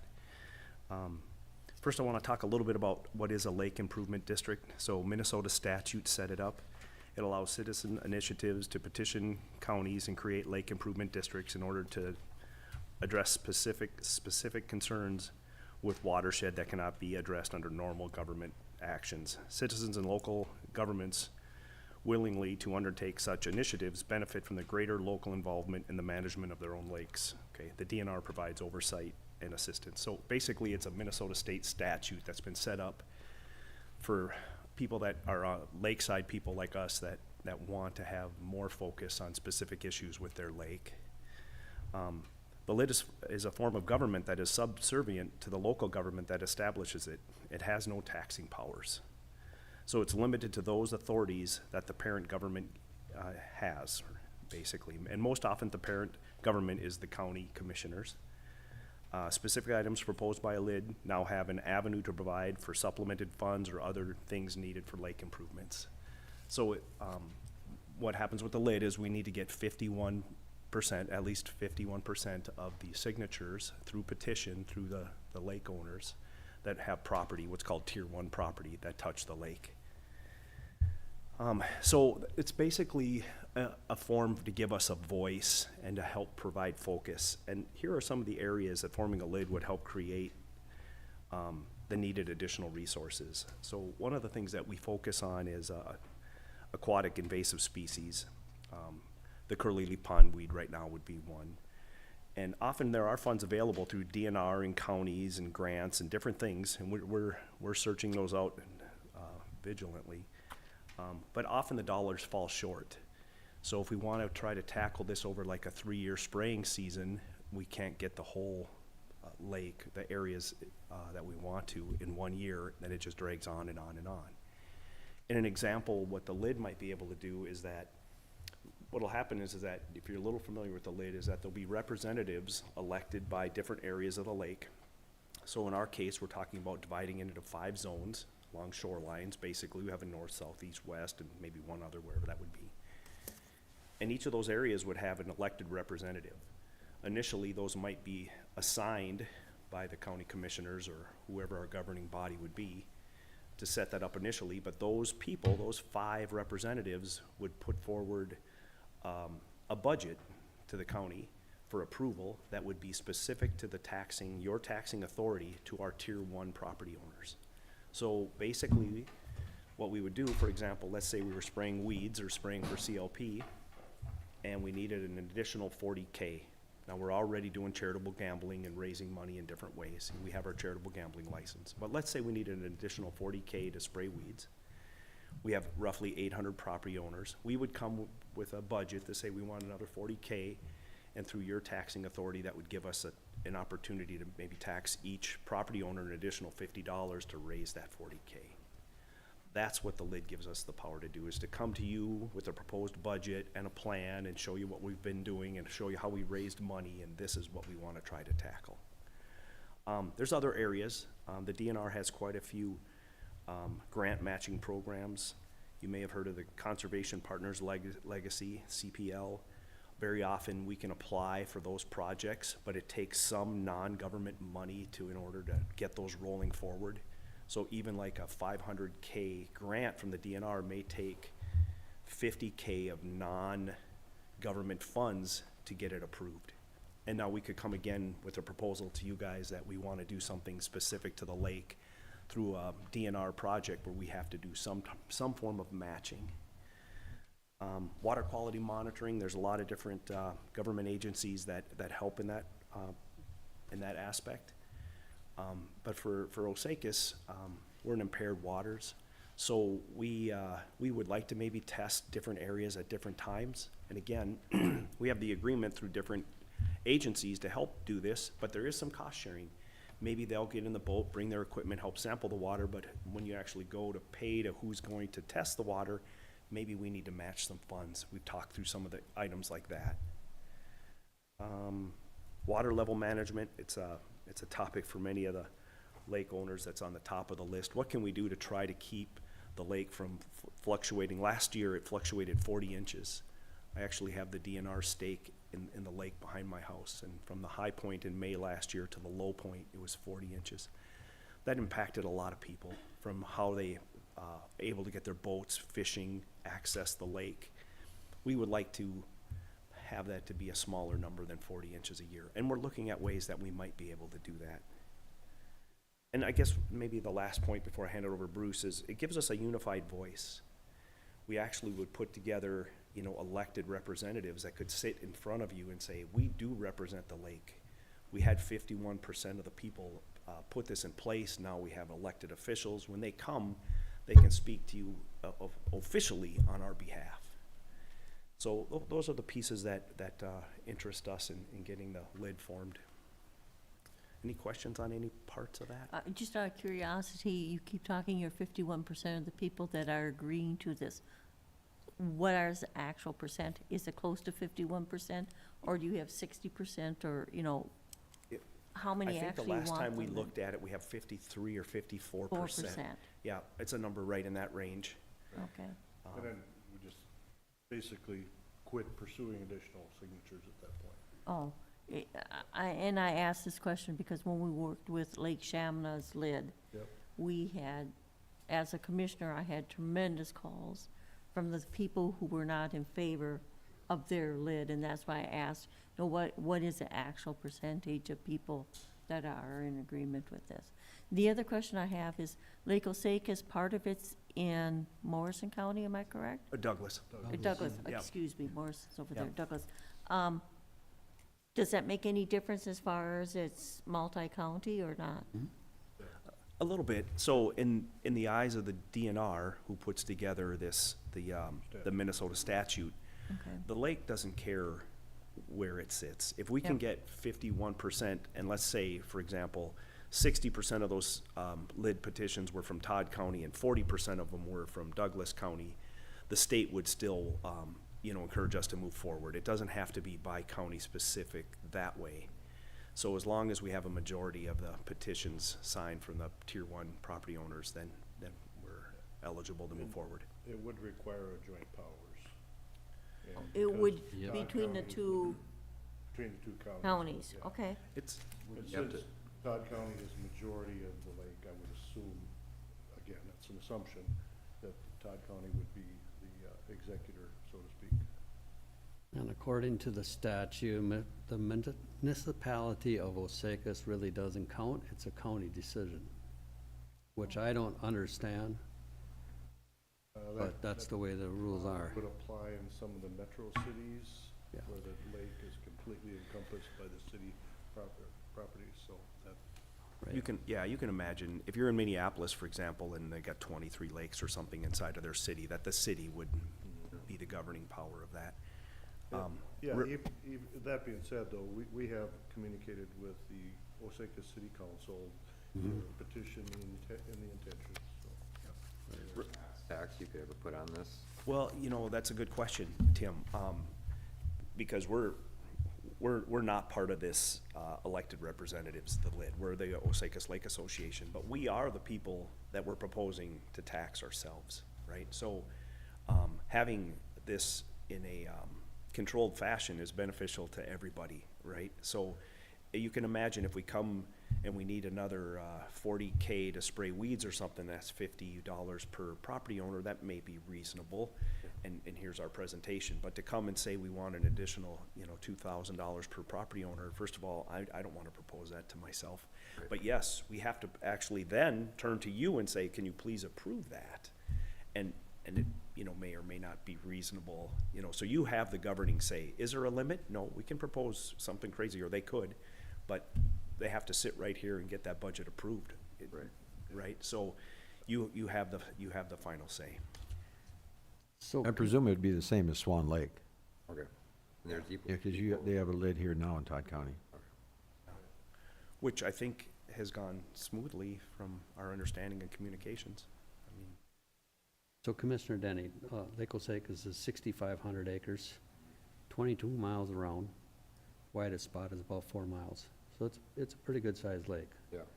So we do have some gaps in there where there is no development. Mhm. And then there's areas where we have high development. So, And your 5 region, breaking it up, you would have equal representation from Todd and Douglas County. yeah, we envision that. If you actually look at the tier one property owners, it's almost exactly 1/5 is in Douglas County. Okay. I'm not saying that's how it would divide, but 4/5 of the tier one property owners are in Todd County.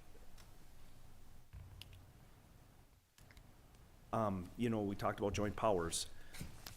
I don't know how big of a voice Douglas County will have or want to have in it. I mean, maybe they would allow Todd County to be the voice. I don't know. Right. But the joint powers has to be discussed between your type of level once we get to that point, with the help of the DNR if you want that. And the other question comes up would be Sauk River watershed, because we deal with that.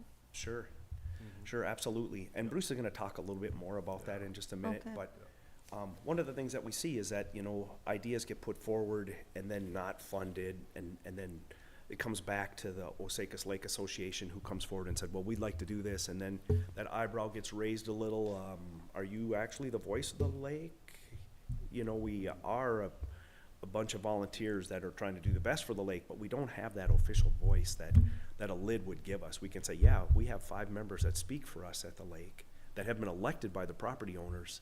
So when we go to Sauk River, or even the Todd County Soil and Water, or different government Well, even the legislator. Yeah, or you guys in particular, right? We can speak as a unified voice that's recognized. Bruce has a few more points. Yeah, so just wanted to discuss a bit, what's our focus? What do we hope to accomplish with it besides the AIS management? Which, specifically today is the curly leaf pondweed, and obviously trying to address the algae bloom late in the summer, and that's the purpose in controlling that particular weed. Water quality monitoring, like Mike mentioned there's some cost share involved with if we were to continue down that road, which we intend on doing that this summer. There's funding within the association to do that. There could be some surface water zoning, no wake zones, things of that nature. Currently, the sheriff's department is responsible for that. And then, of course, we got to coordinate two sheriff's departments in order for something like that to happen. But certainly, the county could allow us to have that voice. Is there, potentially with the Miller Bay situation, is there some dredging in our future, or other areas of the lake? Could be. And I think we're all aware that any of those projects like that would, if you slide up to page 4 is where I'm at, Denise, yeah. So if there's any dredging projects of sort, impairments on the inlets, obviously there's well over 20 inlets on the lake. And is there some compound areas that we could slow the water delivery into the lake, maybe collect some sediment before it gets into the lake? Obviously, those kind of projects involve some cost share, and there's nothing in it for the farmer, right? But certainly, if we were able to help out with some of those impoundments, would be helpful for the lake. So there was a lake management plan put together in 2006 prior to the sediment pond establishment. And in that document, it does state that there is additional work that needs to be done on JD2 if it is to make improvements on the lake. That the retention ponds that they knew at that time it was not the solution. It was merely a temporary assist or Band-Aid for the situation. So there is more work that needs to be done on JD2.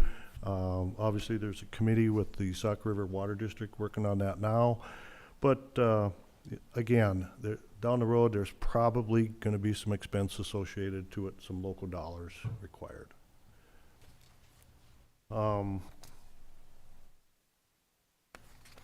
Yeah, any questions on that? There's a couple things just to add, and I started to touch on it before, is that through talking with groups like yourself, our county commissioners, and Randy specifically gave us some advice that you should consider gambling going, let the community help, and we followed some of those suits, talking to individuals. We're diligent at looking for areas and ways to finance projects or spraying of weeds or controlling sediment flow into the lake through grants and other areas. It's in the end of the day, we're proposing to tax ourselves, so we want that to be the idea of last resort for us. So through all that, we're applying for grants for weed spraying through the counties, through the DNR, but every means that we can basically reach out for, we're trying to flush that out. Yeah. And keep in mind that, if the lake, like, what was that, 3 years ago, when we had, 350 acres of curly pondweed? Something like that, that the DNR said, you can only spray 100 acres. So they have control. There's stop and losses all along the way. So it's not to say that, the big amount's gonna be done, because the DNR has the last say in that, what we can spray and what we can't spray, and what we can use and cannot use, on that part. Yeah, so if you move up to page 5, Denise, it's our proposed budget for this year with the curly leaf pondweed management. The general account and the gambling account are proposing to put in 30,000 each. You can see there's grant money been accessed there from the DNR, Todd County, Douglas County. We'll have a raffle.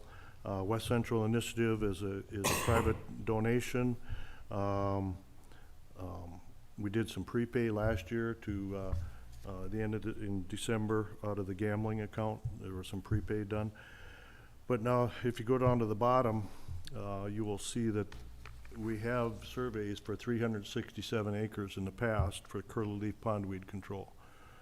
This budget only, it'll allow us to spray under 200 acres.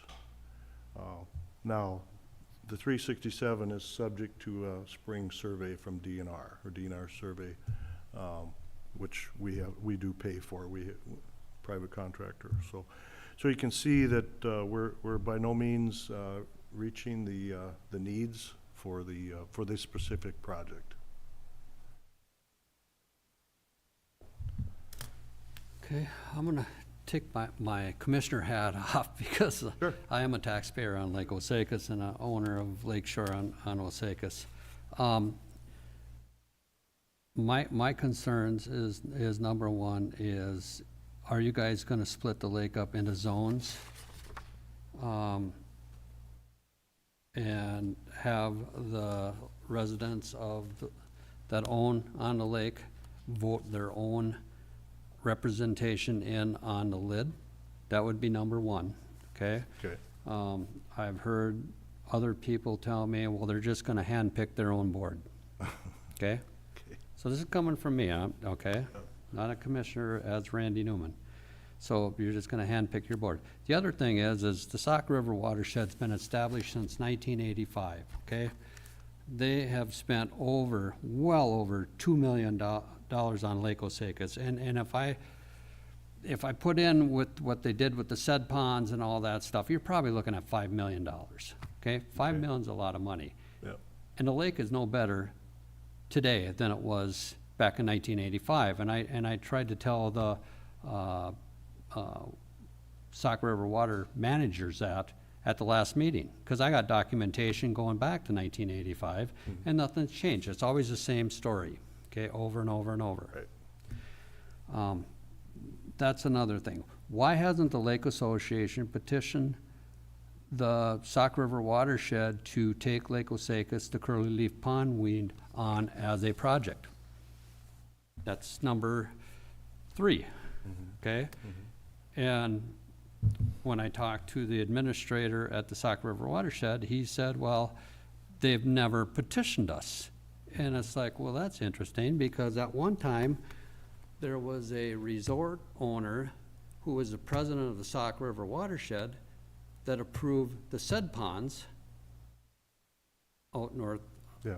okay? Yeah. No, don't you think that was a conflict of interest? If you're a resort owner, you're gonna benefit from putting said ponds in to clean up the lake so I can sell my damn resort for more? Yep. You know what I mean? Yeah. So, I mean, you gotta know the history. Yeah. You know, and I was the one, when all the hell broke loose down at Sauk River, when they wanted to build their $2 million facility, which they did, that brought up the lid. Yeah. You know, the lid's another alternative. Yeah. Yeah. But it's also another taxing authority, which again, we gotta go back to our auditor treasurer's office and say, okay, now we have to go through 800 partials and make sure that the people that are supported this are okay, so we can add that to their taxes, because it's gonna be work for our auditor treasurer's office. Sure. Because we're the ones that are gonna collect the tax. Yep.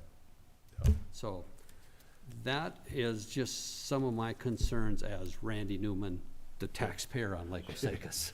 So, So I find it interesting that your feedback from the investment that Sauk River Water District has made, because when I look back at the 2006 survey, they put in the said ponds, and to my knowledge, there's been no additional investment since then.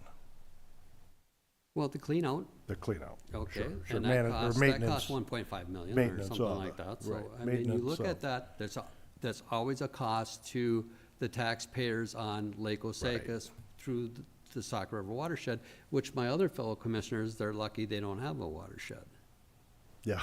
you know? Yeah.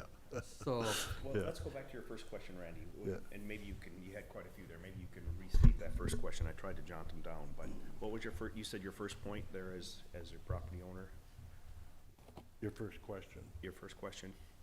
my first question was, what was it? Zoning, you asked about the zoning of the lake. Yes. Zoning. Oh, yeah, the zone. Are you Yeah. gonna split the zone up like Birch Lake? Birch Lake, when they, vote their members in, it's in zones, okay? So I have 28 neighbors across the road from me. So, and that includes our lake lot. So if that was a zone, we, as a neighborhood, would get together and say, okay, this is who we'd like to represent us on the lid, so we have fair representation.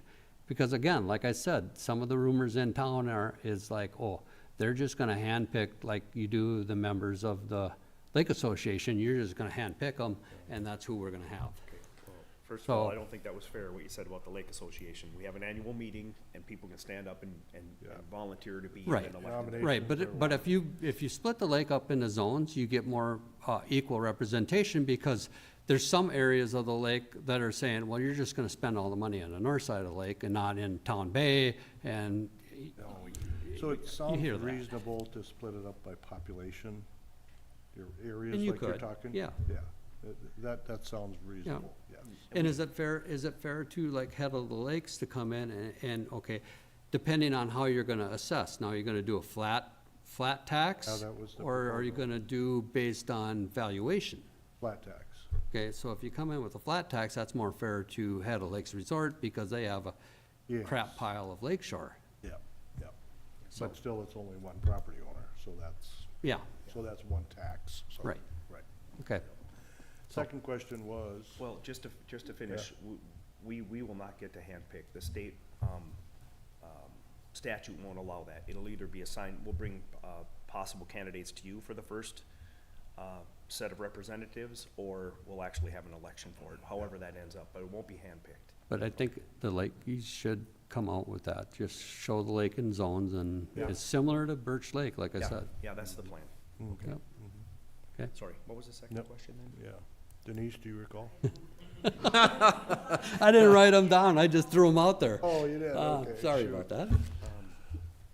You talked about petitioning the Yeah, watershed. Yep. yeah. Okay, That so was- we can talk a little bit about that. Just having this lid petition, which will give us the power of very, very similar power. We're about 18 months in, and I'll bet we've spent out of our general fund somewhere in the $10,000 range, sending out petitions, to, just all the expense associated with that. It's a big undertaking. Now, if we wanted to go petition the watershed, each time we want to do that, we'd have to talk to 800 people again, get written forms. Yep. It's been a Every- journey. So rather than petitioning, and the two of us, Bruce and I, have been on the board since March of the previous year or something, about a year and a half or some number like that. Since that point in time, we've headed for the lid, upon recommendations of people, to give us the power to have one petition to get the group in place that can then speak for the lake, rather than petition each piece individually, which can be time-consuming and expensive. So the lid or the Lake Association, or the lid can still petition the Sucker Water District. But it's the 5 district members that would submit that petition. We wouldn't have to circulate it to all the property owners. Yeah, the lid would empower these 5 representatives, to act on our behalf. Just similar to what you guys do, right? So just not nearly the lengthy process.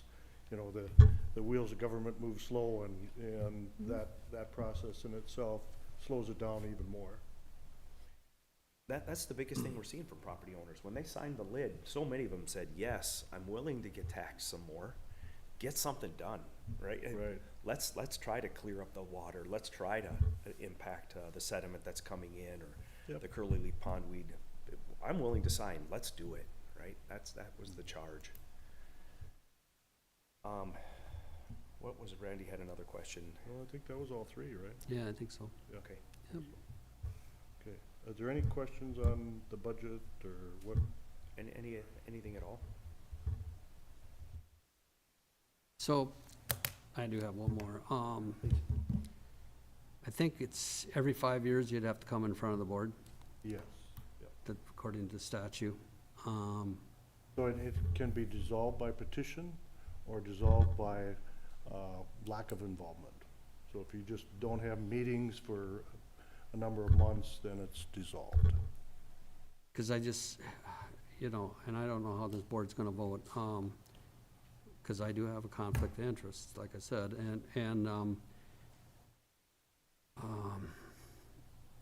you know, I don't think, if you don't see any results, Right. you know what I'm saying? If Yeah. you guys come in and you spray those curly leaf pondweeds for 3-4 years and you're not getting anywhere, you're just beating your head against the No, it's our wall and money you're just too, Randy. taxing Yeah, us It's our money for, too, we get it. Yeah. So You this know? year, so we're doing something a little bit different this year. Previous years, we were required to have a survey done prior to spraying, identify the areas. Well, this year, we've been given the opportunity to use an additional herbicide, so we're splitting it up with 2 different herbicides, but it does require a pre and a post survey. So they want to see what the performance is and have it documented.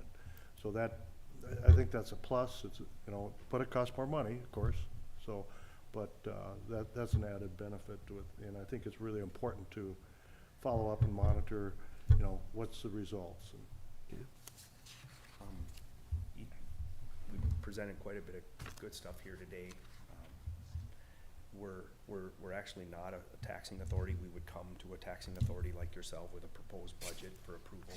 You know, we'd be an arm underneath you, very specific to our lake, that we'd come with some ideas. I mean, that's how this would basically be for a lid. Tim, does anyone have any questions, or? Does this dissolve the association if this goes through? It doesn't. Okay. The association will have a different role than maybe Yep. what it's had in the Gotcha. past, and maybe at times we're all volunteers. So it's important to have the association in place to continue with the raffles and the gambling. 'cause That's what I was that getting at. requires Who a takes over that if it 501c3 did? Okay. status. Yeah, all right. any other, Oh, go ahead, Randy. go ahead. I was just gonna ask, I mean, we're not at a voting situation today, but do we have your support? I mean, can we ask you individually, Tim? Does it feel like something that? It, No, you can't, you No. can't. no, No. I was just gonna say, like, it sounds like, I mean, lids do work, obviously, we've seen them work, and like Randy made a point a little bit ago, like, if something's not working, it's able to dissolve within, you said 5 years? It gets reevaluated? Yeah. Okay. Yep. Yeah. Barb, any comments? I would have to do a little bit more reading on this. I know that my only experience, like I said earlier, was with the Shamana lid, so, Yep. you know. Absolutely, and we're open for more questions. Yeah. And Randy, I know you've got property there, and you're kind of the godfather of us getting all this going and, you know, the direction we're heading. You voiced some concerns there. Did conflict of interest, I heard you just say, are you? You know, my only other comment I'm gonna make is, I've been on that lake, I'm the 4th generation over there,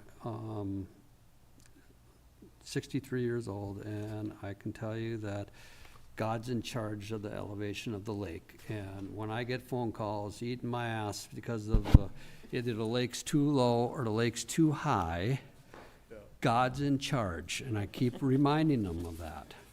So, you know, it's either gonna rain or it's not gonna rain, so you just deal with it. All right? That's right. The only answer to that, Randy, is amen, right? Thank you.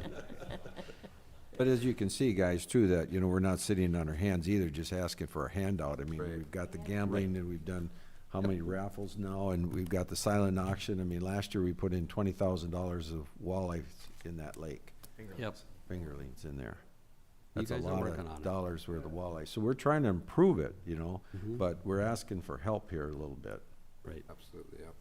And Mr. Chair, if I may say, if the commissioners want to stop in my office, we have all the data on the big Swan Lake lid. Oh. And it is well done. I mean, we worked at the beginning of time with George Brzezinski when he brought it into play, and we have all the documentation showing, and they do come back every 5 years. They give the plan, they give an annual report, they submit everything to us, and it runs very smoothly. So I'm just Mhm. reiterating that, yes, lids do work. So if you, like for Tim or Barb, if you're not familiar with one, Yeah. you can stop in our office and we can give you data on that one, just to On, educate yourself a little bit on how well that one is working. Yep, and as would be helpful. commissioners, we did meet with them, in person out at the hub multiple times. So, yeah. Perfect, thank you. Be open to that also for any kind of meetings that you would want. So process is, once we submit, then there's a 30-day, within the next Request, 30 yep. days, there needs to be a public hearing. Exactly. Mhm. Then we have to start all the work here then, Right. doing the Right. public And, hearings. and that's, that's what we came today, is we have the signatures and wanted to make sure we had a positive flow as we move Well, forward. give you an opportunity to ask questions. Yeah. Plus, we'll have to meet with Douglas County yet, too. So we could either have the public hearing here, correct, or we could have it, Secus. We've had them there before. Okay. You as a board can decide where we'll work that through as we do the notifications Okay. of All where you right. wanna have it held. Does it require two separate public hearings because it's two I separate was counties? just reading the statutes, and this is an old copy. I'll have to do some more investigating, because it does talk about a joint board agreement with Douglas County, if you're, Maybe the joint powers needs to be established prior to the First, yeah. public hearing. I don't know, joint powers is after, is after. according to what they're saying, yeah. But Okay. we'll have to be in contact with them as well. I want to thank you for your time. Yeah, Yeah, thank you. Thank you. Taking time for us.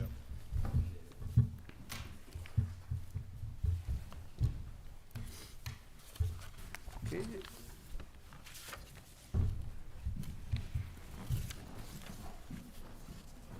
I'm gonna put my commissioner hat back on and go election equipment planning. Yeah. Just so we all know.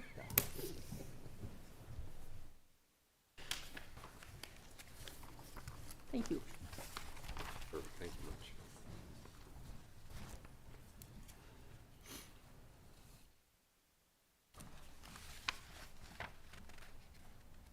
Good morning, Commissioners.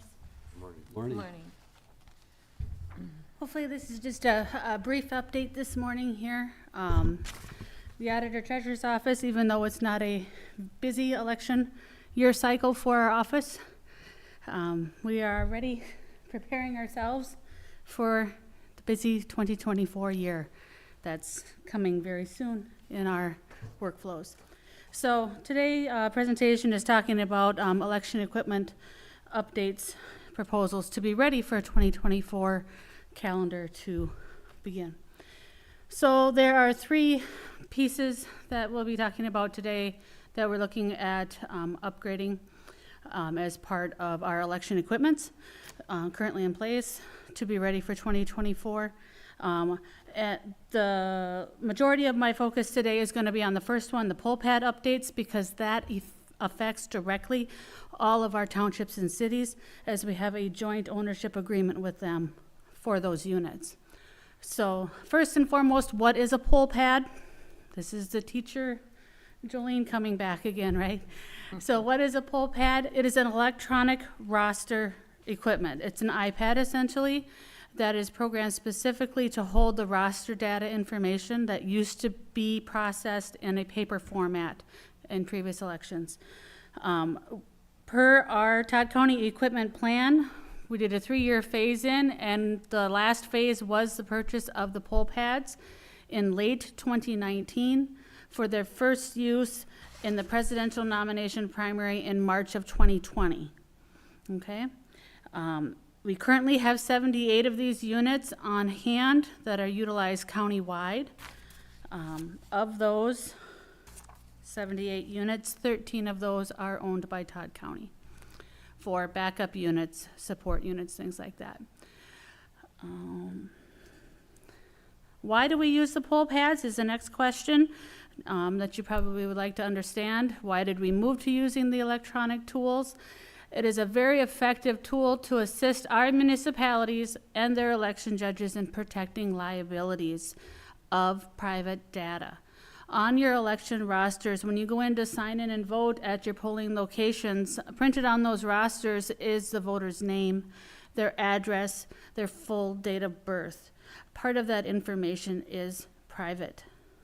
Okay, so we are protecting our election judges from inadvertently seeing extra information for persons that may not physically be standing in front of them in the polling location by only searching for that specific voter record when they're standing in the polling location.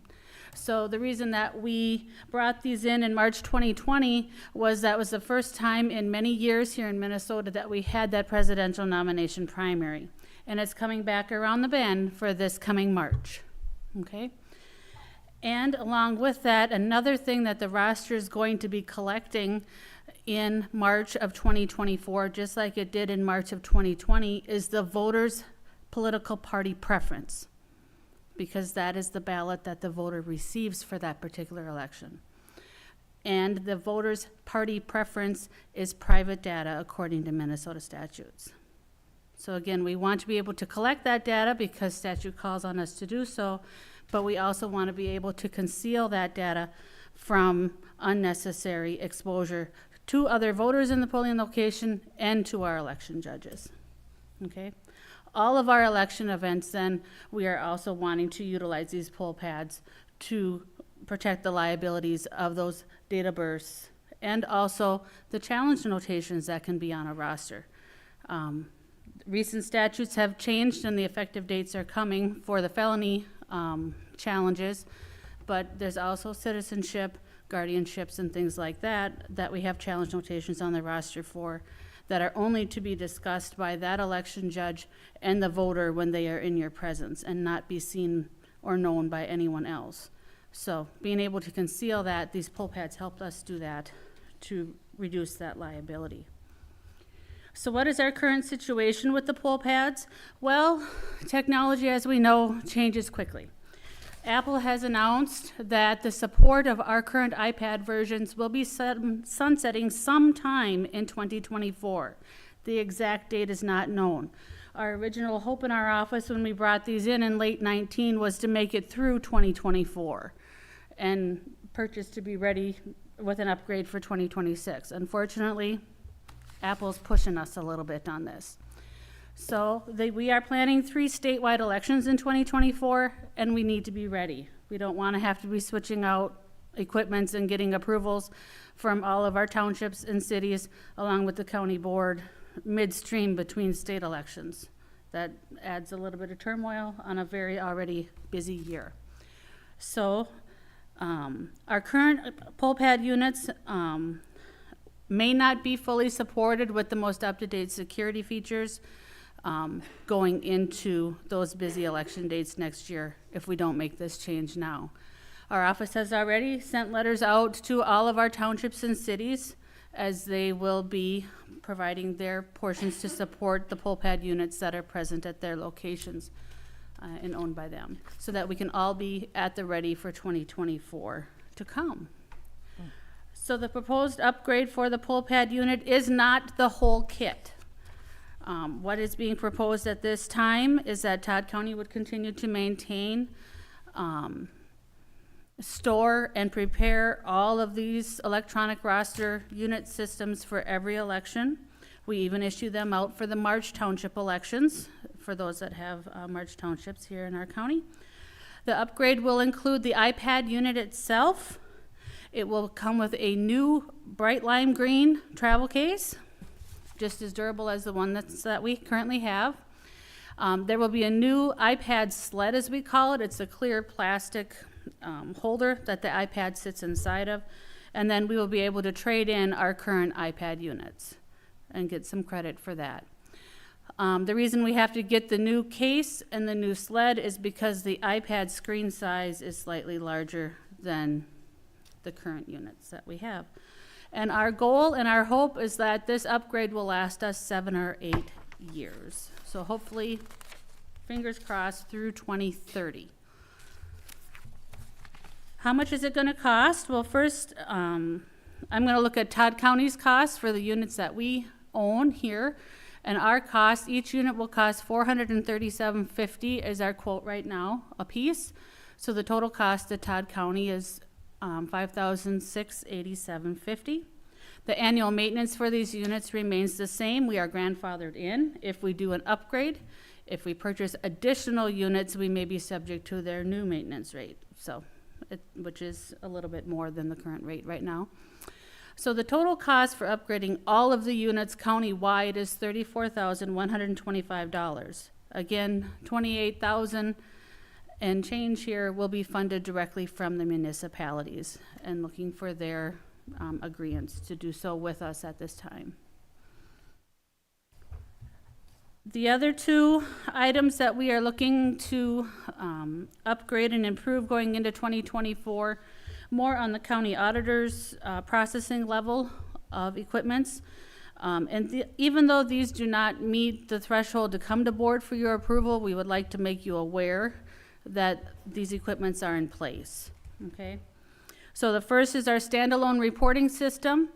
Our vendor has expressed to us that it is highly important that we upgrade to the Windows 10 platform on that system. And along with that comes a software update to our electionware program. That standalone reporting system is a set-aside computer system that the Auditor Treasurer's Office maintains, where all of the vote tabulation data, after it comes in from all of the precincts on a busy election night, we take all of that data, and this standalone computer system is where we bring all of that data together and get it into a format that we can upload it directly to the state's results website. Again, it's standalone, it's not on the grid, it never talks to the internet. It has its own separate battery power even, so if the power would go out, we could still get our work done. Okay? So the proposal to upgrade the Windows 10 and the software for that is at $1,856. And then last but not least, due to some changing with our election vendors and their systems and their processes, we are also looking at this time to purchase a media burn license from ES&S, which will allow our office then to place the tabulation programmings directly onto the USB cards that go into our tabulators, so we no longer would have to travel those back and forth to the vendor, and we can guarantee that we will have our USB cards and nothing will get shifted. And the USB cards that we own, we will get returned back to us instead of being put into a pool with the vendor. So that allows us to do all of that work on site. It saves us time and efficiency greatly of waiting for ship times and the vendor's work plates to be able to fulfill that task for us. So that proposal cost is $2,255. So for the Todd County's funds, for these three pieces to be ready for 2024, in our 2023 budget, it would total amount of $9,798.50. This would require shifting in our fundings between line items within the elections department, but we already have enough funds allotted there to cover it. We just need to shift it from one budget line to the other. Okay. Last but not least here, what would be the board's next step? This will come planning for the July 5th board meeting, where we would ask the board to approve that budget shift of those dollars to fund the county's portion of the purchases, and at that time also approve the poll pad bulk purchase. At that time is when I anticipate having all of the responses from the townships and cities on whether they're going to join on this upgrade with us, so that we can do that bulk purchase together. Any questions? Yeah, Jolene, last time, some of the counties were kind of hesitant about putting in this new equipment. What are you perceiving? Because, I mean, they were all basically told this would be good through this following election, and it's not going to be. At this time, a good question. We are not proposing to change any of the equipment that we have in our plan. We are still utilizing the same technologies. It's just simply the iPad version that Apple has caught us off guard earlier on needing to update. But our tabulators, our assistive voting devices, we're not anticipating any changes for those going into 2024. They are what we have. So if one township doesn't want to go into this, can they continue to use the same one they're using? No, it has to be everything has to be, all townships have to be changed. Correct. Otherwise, they could revert to paper rosters, but then again, there's the cost of the liability to consider. We have not currently heard back from a lot. I have heard from a few, and the ones that I have heard from, they haven't grumbled because they know if you have a watch or an iPhone yourself, they're constantly updating and versions are changing, so Yeah, our hands are tied. When Apple tells you they're no longer gonna support it, well, you're talking about a state election. It's pretty important to stay up to date with that. I agree, but I know, Yep, I do. I know what you're saying. You but know. I haven't heard any scuttle yet. I'm sure we'll have a few, but we just have to talk it through with them to make them understand. realize Yeah. what's happening. Yes. Correct. And I do know a few of the city ones have already had their meetings and have voted on it, so. Correct. I have a they- handful of approvals already Okay. received in the last week of this message being released to them. Mhm. Okay. Any other questions for Jolene? Okay, thank you. Yep, thank you, Joanne. National Center for Public Lands. I wonder if we should maybe switch to the public health services ones and leave the other two go to the end. Is that okay, Chris? That's perfect. All right, let's do it. Thank you for that. Health and Human Services update. Good morning, sorry for the wait. No, good morning.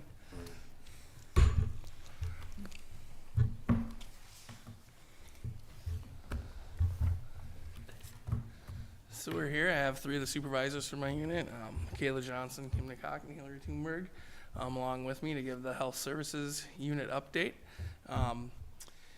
We usually come in the fall, but we're here in the spring as one of us will be leaving the team here, so we want to get this in. Okay. Again, it's been busy, as you'll see when we get into our specific program areas. We've seen a lot of growth across a number of areas. I'd like to tap into the reason for the lake level change and use that, God's in charge of that as well, so we'll see how ferociously we're questioned, but I wish I would have learned that about 10 years ago, but but we'll see how that works out. I think we'll have Kim DeCock start out with the behavioral health service area. We have a couple of those newer programs in there as well. Yep. Nope. Oh, okay, Yep, sorry. you're perfect. Didn't interrupt you. With it if Yeah. not, so. With comprehensive reentry and TIDA, the Todd Integrative Dispositional Alternatives Program. Yeah, the exciting thing about these are there are newer programs in the jails and the in the jail and sheriff's office. So Maggie is our Cree worker.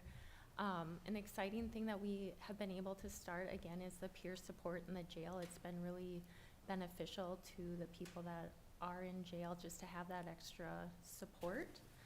So we hope to continue with that. In 2022, we had 73 Cree cases. She also had 6 mental health cases and 2 civil commitments.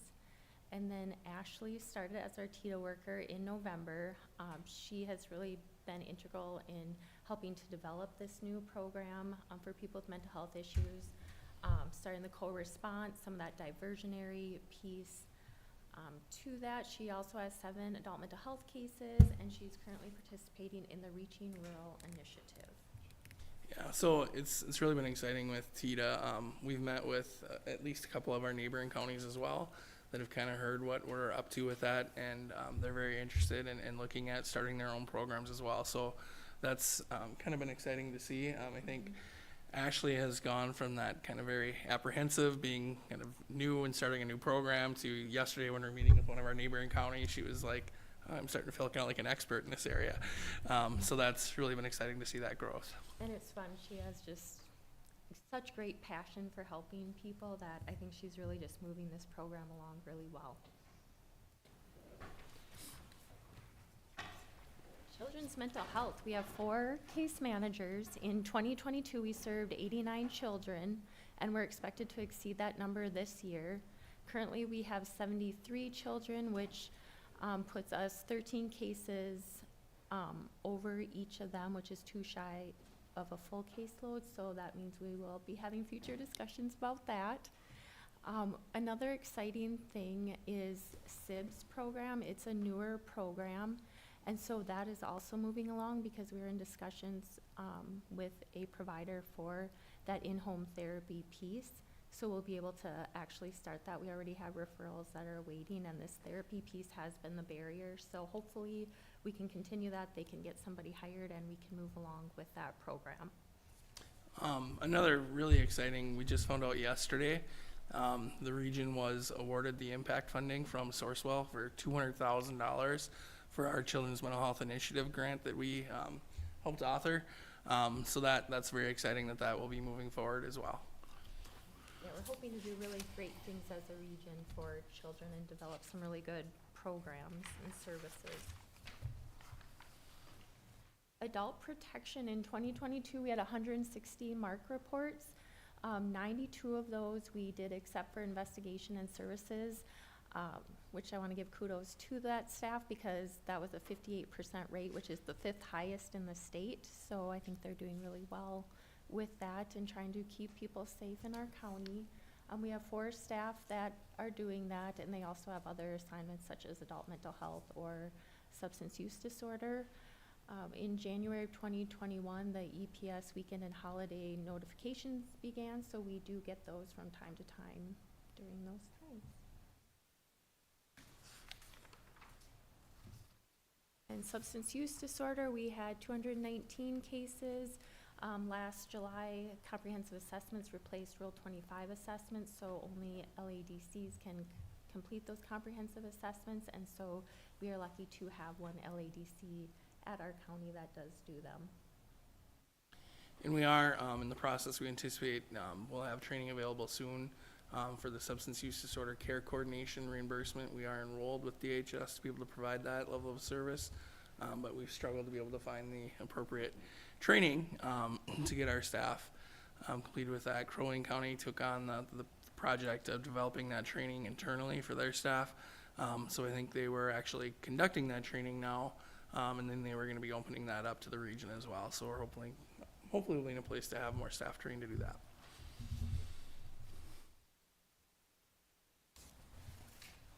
Okay, our local advisory council for mental health meets every other month. It's just providers, community members that are concerned about mental health. We're always looking to increase our membership and people that are interested in doing that sort of thing.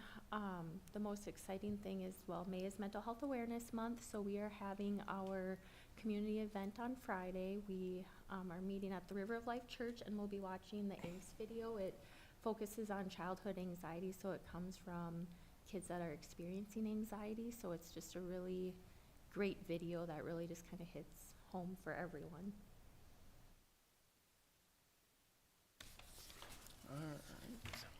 Oh, and adult mental health. This is just different from my waiver world stuff. Lots of slides. So,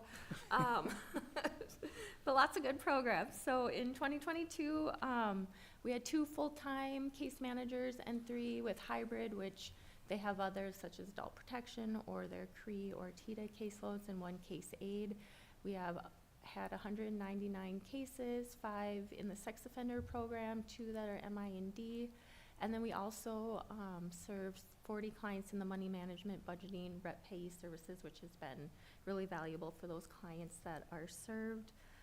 In our region, on Mondays, started the mental health urgent care clinic, which the hours are from 10 to 7, which people can go, hopefully to eliminate some of those barriers as far as having to go to the ER. Hopefully some of those crises can be served during that time.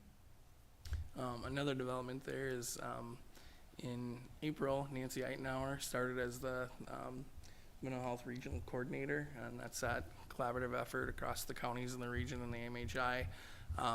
To kind of have that person in a position to help spearhead some projects, and Nancy's kind of hit the ground running. She's been meeting with all the counties regarding their mental health services and their continuum. She's planning to meet with crisis service providers and hospitals, and so we're excited to have her on board in the area as well.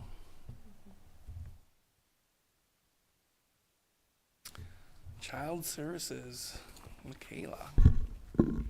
Good morning. My name is Michaela Johnson. I supervise the Child Services Unit. So we currently have 4 ongoing case managers, and we are in process of hiring a 5th. We have 2 permanency and licensing social workers, 2 assessment and investigation, 1 relative search, 1 case aide that assists with child care assistance, and then we have an open team lead position at this time. So my slides have a little bit of statistics on them, and I pulled the year 2021 just to kind of show how we are continuing to be busy. So when looking at the graph, the green is our in-home, children receiving in-home services. So it says the kids remaining in the home, implementing services to keep them safe. In 2022, that included 205 children. And out of home means that the children were not able to remain in the home safely, but services provided to get them back into the home. And in 2022, that was 47 children. And then we had 12 children that experienced both in and out of home. So that would be trying to implement services while they remain in the home, and it just wasn't successful in ensuring safety. So they ultimately were placed out of home. This next slide is the number of children exiting out of home care. So this is once they have been placed out of home, working towards getting them back in the home. And in 2022, 21 children were reunified with a parent or caregiver, which that is our goal first and foremost. 4 children were adopted, so permanency was established and parental rights were terminated for those children. 4 children had a transfer of legal physical custody, and then 2 children became adults, aged out of foster care as they turned 18. 1 child was residing with a relative, which I should clarify, that doesn't mean that any of the other children out of home weren't residing with a relative. This was just circumstantial that we were no longer in an out of home placement case any longer. And then 1 child was transferred to another county for jurisdiction in 2022. We have been looking at ways to better serve some of those children that are aging out of the foster care system. We had the opportunity to big idea proposal to DHS to better serve those children. So we're waiting to hear back if we'll receive for that. But I would look forward to future board updates on that as well, if that's the direction we're going to go, because that really is an important piece of what we do. Is we want to have the ability to connect children to ongoing supports that we would all get through, family structures, and even if we have to do that in a more structured, informal fashion, but to be intentional about that, to really make sure that those children are able to be connected to someone as they go through kind of life's transitions, and we all benefit so much from those anchor people that we have in our lives, usually in the form of family or close friends, that some of those children that we serve aren't fortunate enough to have in place. Okay, this is the number of open case management cases in 2022. So we had 13 child welfare, and that means that it doesn't meet child protection standards, but still maybe needing some supports implemented in the home and some supports from a social worker. 42 were child protection service, case management services. So that includes both in and out of home, but some more intensive services to ensure and assess safety. We had 8 parent support outreach cases, which I'll talk a little bit about after this, and then 8 adoption and guardianship. And so when I talk about the 8 parent support outreach, that's the preventative services and outreach. So this is a grant-funded program from the state where we're able to assist parents if they are struggling, their car broke down and they can't get to work or services. We're able to help pay for things to get them so that they're able to meet their children's needs and avoid child protection. So in 2022, we serviced 21 children and 8 families through that program.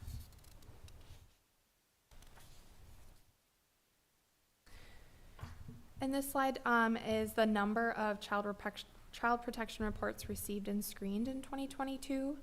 So in 2022, we had 151 reports that were screened in, which means that when we received the report, it met criteria to open an assessment or an investigation to meet with interview the children and the parents to kind of figure out what's going on and assess safety. 347 reports were screened out. So then that translated into the open child protection assessments and investigations. There were 76 family assessments opened and 35 family investigations, as well as 1 facility investigation in 2022.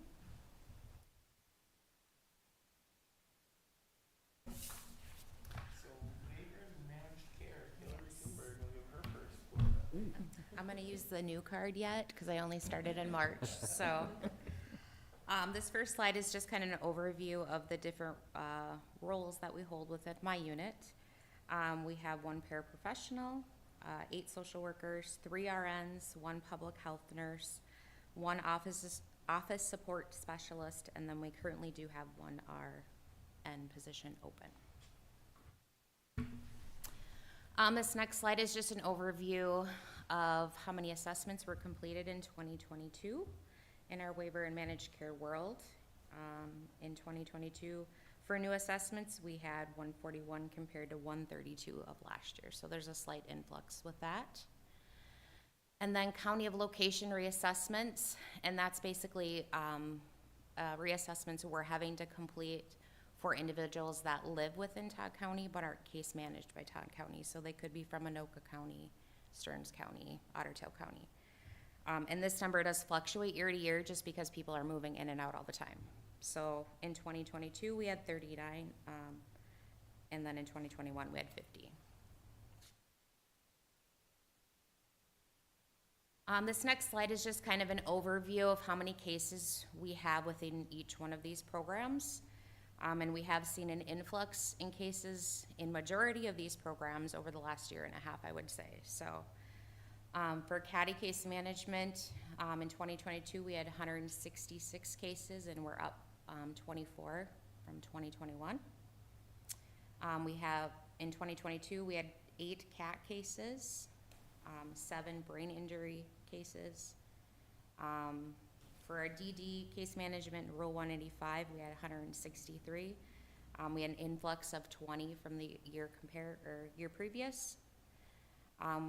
We had 2 alternative care waiver cases, 4 straight EW cases, 69 Secure Blue elderly waiver cases, 25 U-Care elderly waiver cases,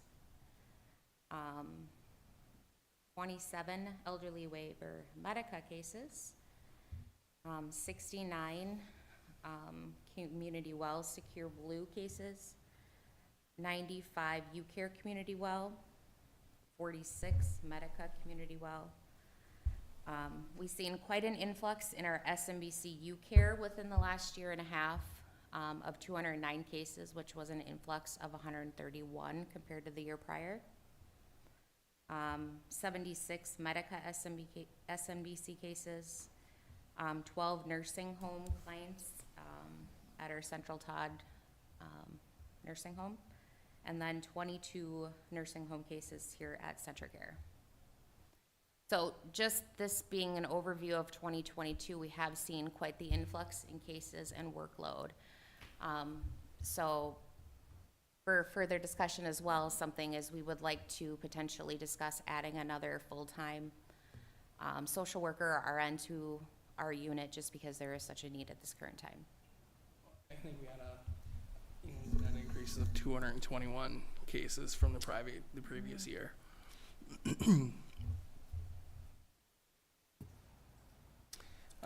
And then just a quick update, because Kim always would provide updates on the new Min Choices application. We're still waiting for that to happen, as that date shockingly was postponed. I believe this slide is the 3rd time we've shown it. Yes. At least 3. So DHS is currently in a phased process with that. Right now, they're beta testing it with a few select counties, and then they have kind of a rollout plan from there, where we're supposed to start with a small number of staff doing some limited things within the new application. So we'll see. I don't think I would advise putting down any money on when it will actually happen or not, but No, because it's actually supposed to launch again in April, the beginning of April. That's our date. It's like been postponed 3 different times, I think now. Wow. So we're set to roll, I think, July 12th, if this beta testing goes well for those ones that are currently in the system. But that date is subject to change, so, yes, so. So this has been talked about pretty extensively through our MAXA group. Min Choices was due for an upgrade, which is supposed to enhance the system, make it more efficient and more time efficient and work efficient. There was too many critical flaws to the upgrade that counties really pushed back that it would be some manual work that really shouldn't be happening. The federal government is pushing the state because there's federal dollars that are attached with that, so, which is why they went with the phased approach with a few counties who were able to work through the upgrade. So, we'll see where this takes us, and we'll continue to push back if those critical flaws aren't fixed, which might cause us more time and manual process in the long run. Ongoing issues, as we've seen with a lot of systems through the state that struggle to upgrade things so it's more efficient and not more work. we usually shudder when we hear things are going to be more efficient.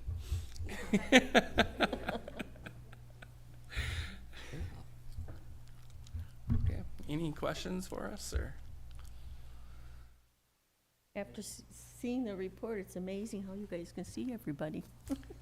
You know, when you look at the numbers that, of clients that you guys are seeing, it's amazing, yeah. Again, I think, we want to thank all of our staff that work in these areas. We ask a lot of people. It's generally, a lot of thankless work, but we have some really committed people that are creative in how they approach things and connect with people and really have a desire to help people get the services that they need. So we're fortunate that way. And not only seeing them, but it's also emotional, Yep. and, yeah, thank you. Thank you for everything you guys Yeah. do. And Yeah. Commissioner Denny, this is the Department of Acronyms. Yeah. I was given a If you folder. want an explanation, they'll give you about 20 pages of acronyms. So anyways. I have it, yeah. They will change it. Right. Yes. Impressive. No, thank you for giving us that report. Yeah. Yeah. All right, thank you. And there's always room to come back, Yep, come on back. Yeah. Education is always good. Thank you.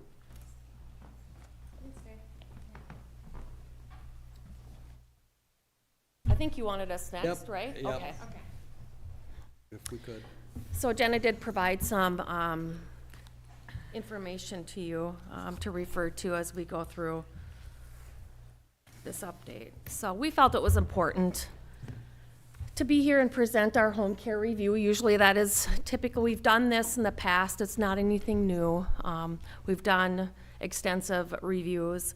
And then we've also added it in with Mike's report on annually. But we felt it was important to be here and kind of walk through where we're at with our current state. So first, I would like to start out by thanking all who participate in our small county home care program, from the nurses, the home health aides, the homemakers, the office staff, the billing. They do exceptional and provide exceptional care, and I really want to personally thank them for all the work that they do. And our surveys have showed it over the years. So we've had some pretty remarkable, commending surveys. So thank you for the amazing work that our staff do to provide that. Jen and I would like to review with you that the program is facing some tough times due to a number of factors. First, workforce. I don't think that's anything new to anybody. We struggle to get a physical therapy and occupational therapy contract we lost our current contract with Big Stone Therapies in August of 2022.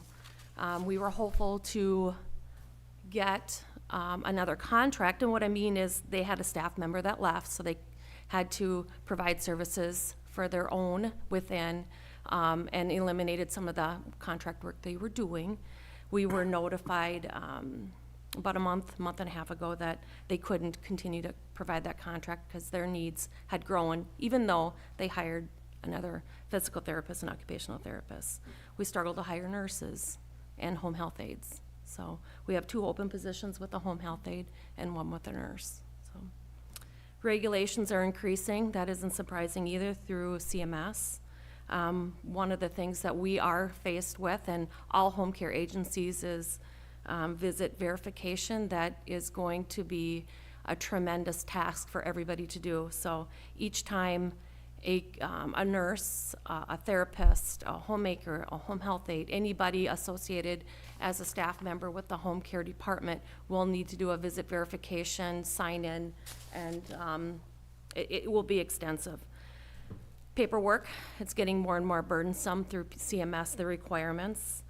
Software struggles. We utilize PHDoc, which is an MCCC product.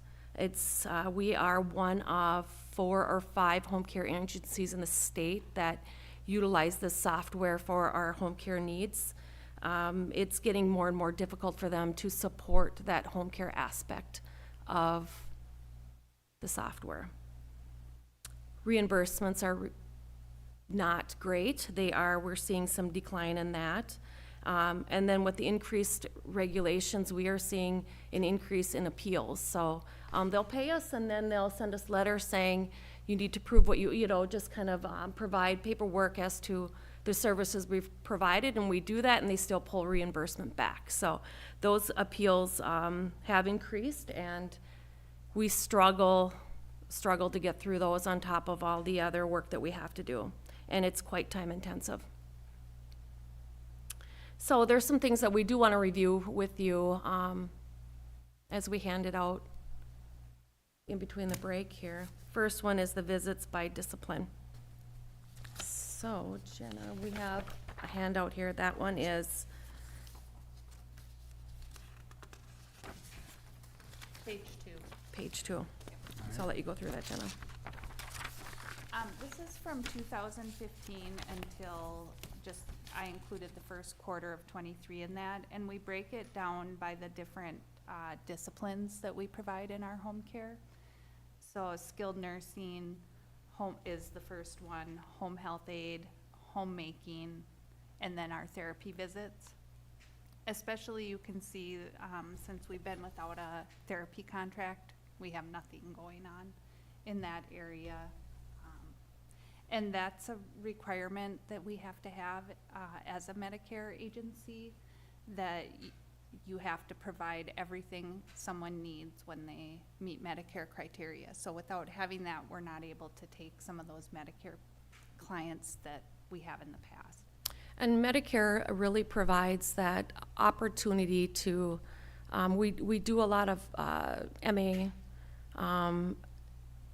self-pay, private, very few private pay, but that Medicare really brings us, offers that opportunity to help our budget become balance neutral, or just to bring in a little more dollars than an MA client. And we've really seen a decline in that with not having that contract for physical therapy and occupational therapy.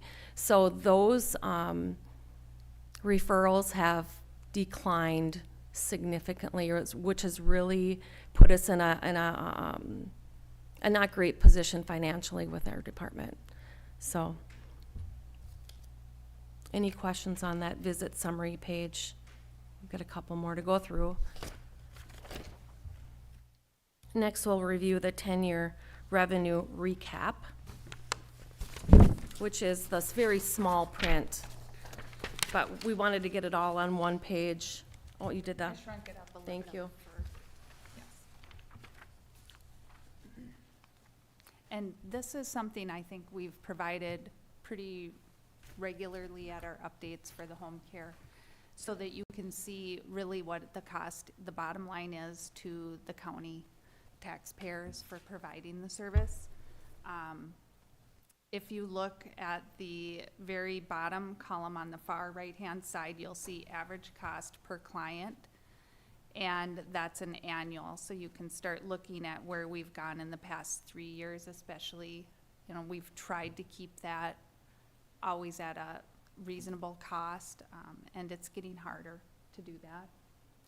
We've also, for the last 3 years, started using grant funding to help with some of those costs to the county so that it's not all county taxpayer driven when it doesn't pay for itself. So as you see, you know, I'll just pick a year. In 2016, the average cost per client with a skilled nurse was $156. Today, we have $3,258. So there's a significant variance there that was important to bring to you all to consider.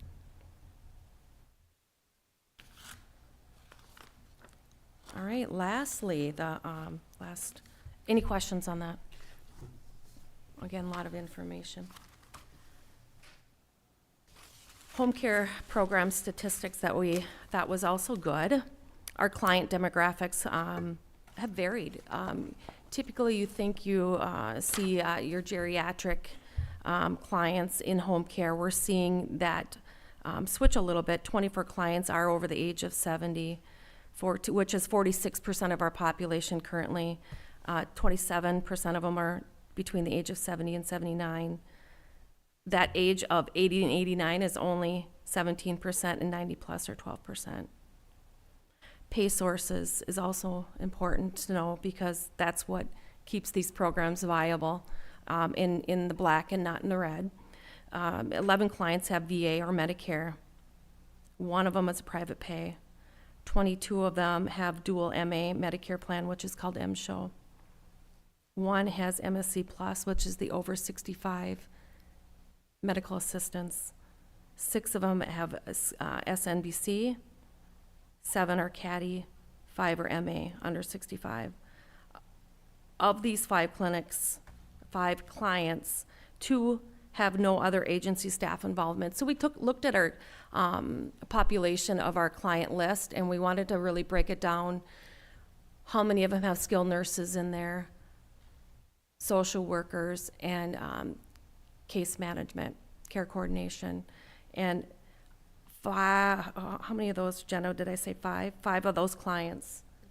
Two of the clients, and then the clients who typically have VA or Medicare were not normally very involved in their lives beyond the home care services. There's, in most cases. So a lot of overlap and a lot of opportunity to continue to see these clients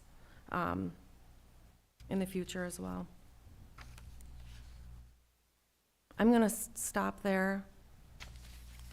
A lot of information, a lot of things to consider. But again, we felt it was important to present this picture to you today. Any questions? No, I know we went through this at a personnel meeting quite intensively, and I guess, you know, at what point do you want to bring it in front of the board, or kind of what are your plans? We could bring it back to the board in 2 weeks if that's what the board chooses. Or at the first Tuesday, that would be 3 weeks, actually, with a long extra week in May. So we could bring it back and have some more discussion at the June I think it would first be Tuesday. good to bring it back because we are Short. today. Yeah. And bring it back for discussion or, you know, Decision. yeah. And bring the same information back. Yeah. You know. So if the other commissioners have questions, it would give them a chance to ask them. Ask that you please send that electronically. I didn't get that report. Yes, I can. Yeah. So it would actually probably be good, I don't know if the other commissioners have seen this or not, this report. We Maybe- gave it to them when we handed it out this Okay, morning, so- so they have it, but we can send it electronically Maybe as it would well. be good for them to have a chance to see it and go through it before the meeting. Certainly, absolutely. Yeah. Hot off the press, we're just still Yeah. crunching these numbers, so. Yeah. Any other? I'll get emotional, so. Yeah. Yeah. Oh, I got nothing. Yeah. We understand it's gonna be a tough decision for the board. I mean, we've had, Gwen, how many years have we had the program? I started in 1999 and it was there, so I'm not sure. I've been here for almost 24 years. Yeah. I've done over 24 with it. I think we received our certification from Medicare in 1976 or 77, so it's been a long. So we've done a lot of good. Right. And I know when we were going, earlier, it was, when we had it done, was it 8 years ago or 10 years ago? Commissioner Kircher and I sat in a meeting at that time discussing, what was the potential for home health care to continue or to cease at that time even, or the needs for it. And I think I asked Jackie that same question now as I did back a few years back, is there cracks that we're going to see people fall through that we can't help them? And we got to make sure that there's help out there for those people.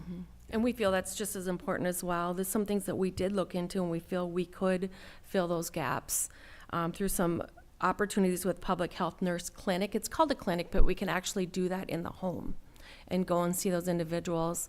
So the referrals could still come in for those people of high need, pending on what the decision of the board, and it would just be those PT, OT, homemaking, home health aid referrals that would stop. We could, with those individuals that we feel that we still need to be in the home, we could provide some homemaking services, and then have that be grant funded for the interim as we phase through whatever the decision of the board is, and then provide that short-term solution. But being one of the few counties that still provide home care, I was able to talk with one of the other counties that does, and they're in the same position. It's unfortunate that we are all faced with these difficult decisions. CMS is making it very, very difficult for small companies or programs to stay afloat. It's become, like I had said, too high. I mean, regulations are important. But it's become impossible to run a home care department with, software requirements, staffing needs. Right now, it's with our clients that are out there. It's difficult. Yeah, and it would have been easier 10 years ago for me. Yeah, yeah. And that's what's gonna be hard, is it is gonna affect our community members. But we truly do believe that there's some opportunity out there to do their care differently.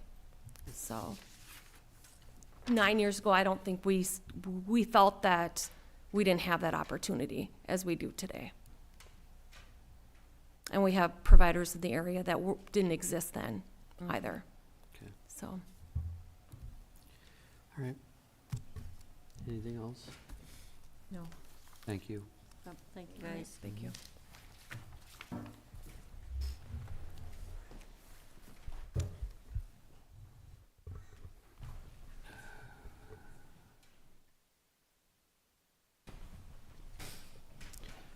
Let's continue on. Okay. We're in it for the long haul. You need a break? Anybody else need a break? Anybody need a break? Let's do her tour. Okay, well, I will be brief and concise. So, with that, I'm here to discuss the National Center for Public Lands Counties, and just a little bit of background. On April 14th, all county administrators and coordinators received a letter from the Association of Minnesota Counties on behalf of NACO to help fund this National Center for Public Lands Counties. And this is coming from the fact that we received funding. Most counties in the state of Minnesota, very few did not, but most counties received funding last year from the Local Assistance and Tribal Consistency Fund. Todd County specifically received $50,000 for 2022 and $50,000 for 2023, and those funds have been completely received here.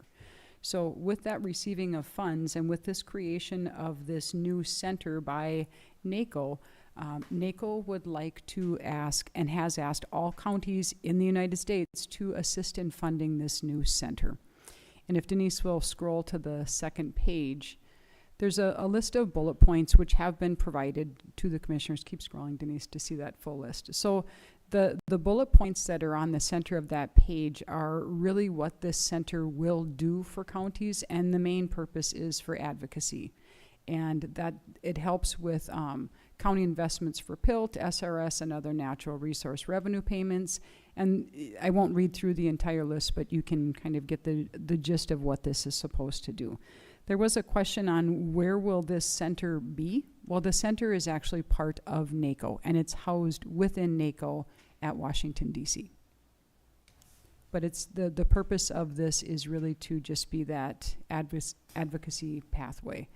And what they are asking from each county, they're looking for a total of $15 million to fund this.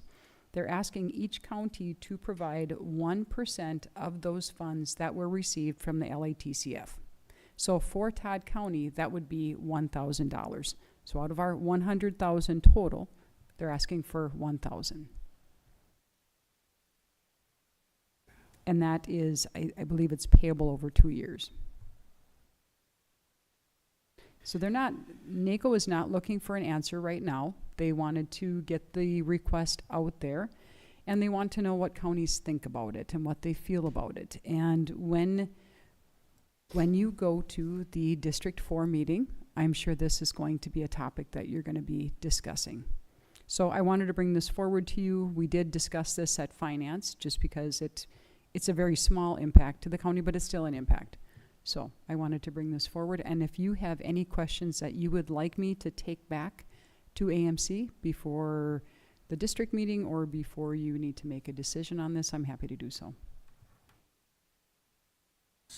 Okay, Minnesota just joined the Western Interstate Region, what, a year ago, 2 years ago? We just recently got involved in that. Okay, and I don't specifically have that information, but. So it's mostly the western states, Wyoming, Montana, that group in there, South Dakota, North Dakota, I think. Okay. So, all right, and it's basically on the PILT and everything else, so.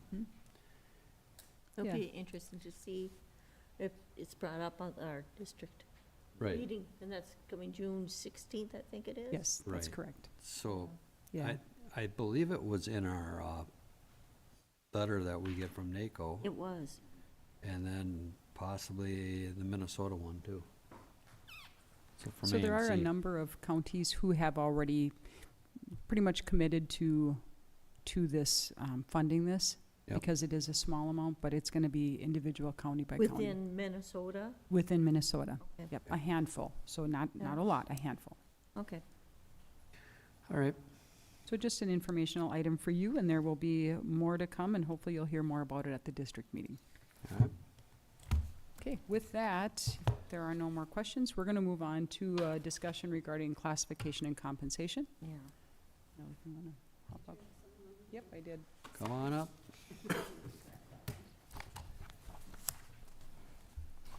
Number 2. So, again, just a brief discussion for the board to talk about a classification and a compensation study. I'm going to talk a little bit about why we would want to do this. We're going to talk a little bit about our history and then look at what work has already been done to help you as a board make a decision on whether or not you want to move forward with this. So, why do we need a classification and compensation study? Well, that's going to take a look at our internal structure and our alignment within our positions, and also take a look at the market to see how do we score internally and externally. Classification and compensation study will also simplify our class structures. So over the course of time, there might be some creep in positions where you might have a title of office support specialist, or maybe you have an administrative assistant, but in another area you have an office manager or an office assistant, and you have that creep that kind of takes place. And it's going through this class and comp is a way to simplify those structures and maybe shore up any differences that we have. We can also, through a class and comp study, we can address recruitment and retention needs. We can look at our current pay practices and our benefits and determine if they're competitive and throughout the industry, and even right here within our local geographic region. And it also keeps us compliant and current with the employment laws, state and federal laws as well. So the last time we did this, it was conducted by Springstead, and now they're known as Baker Tilly, and the board approved to move forward with the study in November of 2012. And then that study was completed and brought back for the board to acknowledge in September of 2014. So there was a large gap that took place from the time the study was started to the time that the board got it back in front of them, and then it was implemented through the negotiations process for 2015. So to date, because we know it's been a while since we've done a class and comp study, we through HR and administration have just kind of gone out and asked some different vendors if they would provide us with some proposals. And we have received proposals from DDA, Gallagher, and Baker Tilly. All of these proposals allow for modifications, so we can do a full class and comp study, or we can do different parts and pieces that we feel best suited at this time. And all of them include options for ongoing maintenance, which is really a nice feature, and to not have this discussion every 6, 7, 10 years. It's kind of nice to have that maintenance built in. That's very small. It is very small, sorry. Okay, can you just maybe zoom that in a little bit? Okay, and you do have the full packet of information from each one of these individual vendors. So I just wanted to talk a little bit about the differences between these, the cost differences. So with DDA, if we wanted to do a full class and compensation study, that total would be approximately $46,250. And when we look at that, that's looking at our current job descriptions. That would not include a rewrite of the job descriptions. I do feel through our processes of hiring and recruitment and performance evaluations, the department heads do a very good job of keeping the job descriptions up to date. We may have some nuances or one-offs where we have a job description that hasn't been looked at in a while, but I do feel for the most part our job descriptions are up to date.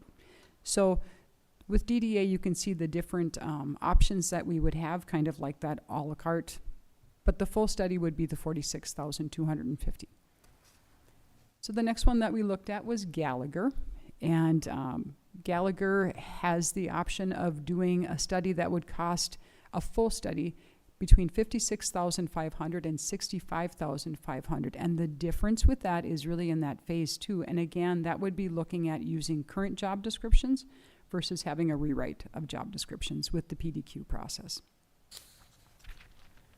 And then the third option that we looked at was Baker Tilly, and a full class and comp study with them with the redoing of job descriptions is $70,775. So I just want to point that out.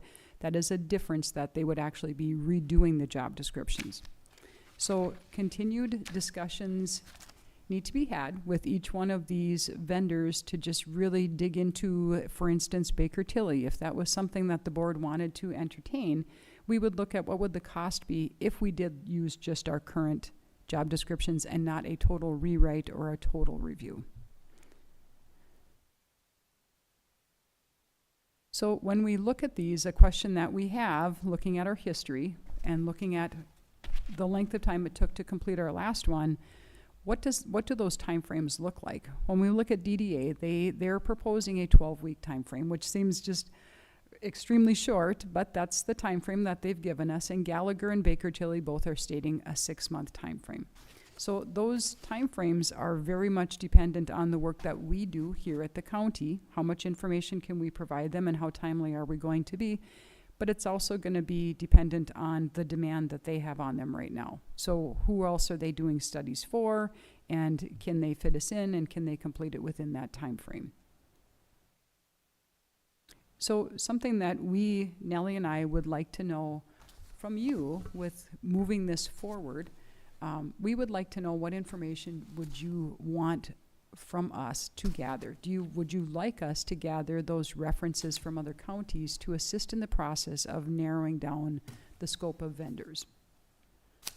And would you, with that, like to have vendors come in and give a presentation? And is there anything else that you need? What's the wishes? I guess personally, I would like to have Gallagher come in and give a presentation to the board. From experience, personally, that's who I'm kind of leaning towards. Okay. And if I can just maybe share for Commissioner Denny, who maybe hasn't had an experience with something like this in the past. So with Springstead now being Baker Tilly, that was a long process. And with DDA, we've utilized DDA in a different capacity. So it hasn't been specific to classification and compensation, but we have utilized their services in job searches. So.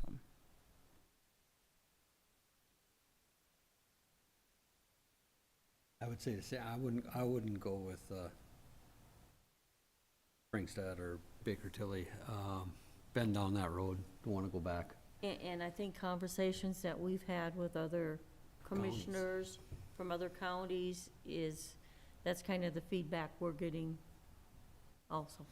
6 months turns into a year or a year and a half. Yeah. And Mr. Chair, if I can share, we're hearing that with all three of these vendors, that the timeframes that they're providing really is dependent on how much workload they have and the cooperation with the counties, but those timeframes are really tight. Other counties are saying it took longer for all of them.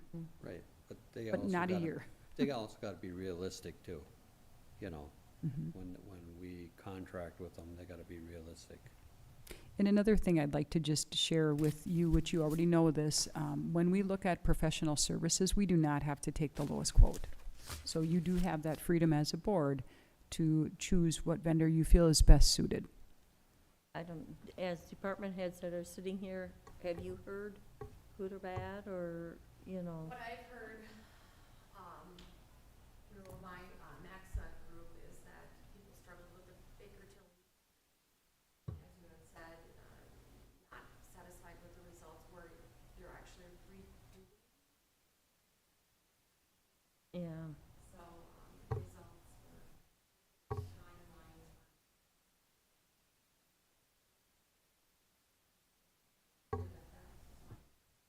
One that you're, Yeah. And I think doing some reference checks would be really helpful for you as a board, for us to complete that for you, just to hear the feedback from those other counties. And I think that also would help Nellie just kind of get a feel for the studies by listening to the other county HR managers. So what do you want to do? Invite Gallagher in to give us a presentation? Do you want them to do the study with the other? Yeah, go ahead with the other ones, but, yeah.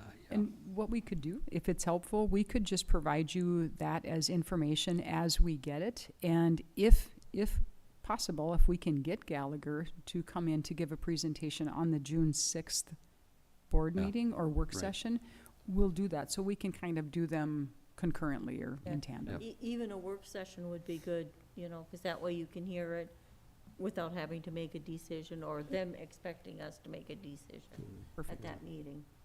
Yeah. Okay. Anything else that you need from us before we bring them in at the work session? And actually, Chris, it's recommended that every 10 years the county does this work study. Yeah, and the time frame is getting shorter on that as well. So I think in the past it was recommended at 10, and that's shrinking. And not only that, but in our last union negotiations a year ago, it was brought up time and time and time again about the county doing this study. So, Okay, I think I have enough information to move forward. So, All right, thank you. thank you. Is there anything else that needs to be discussed? If not, we will end the work session.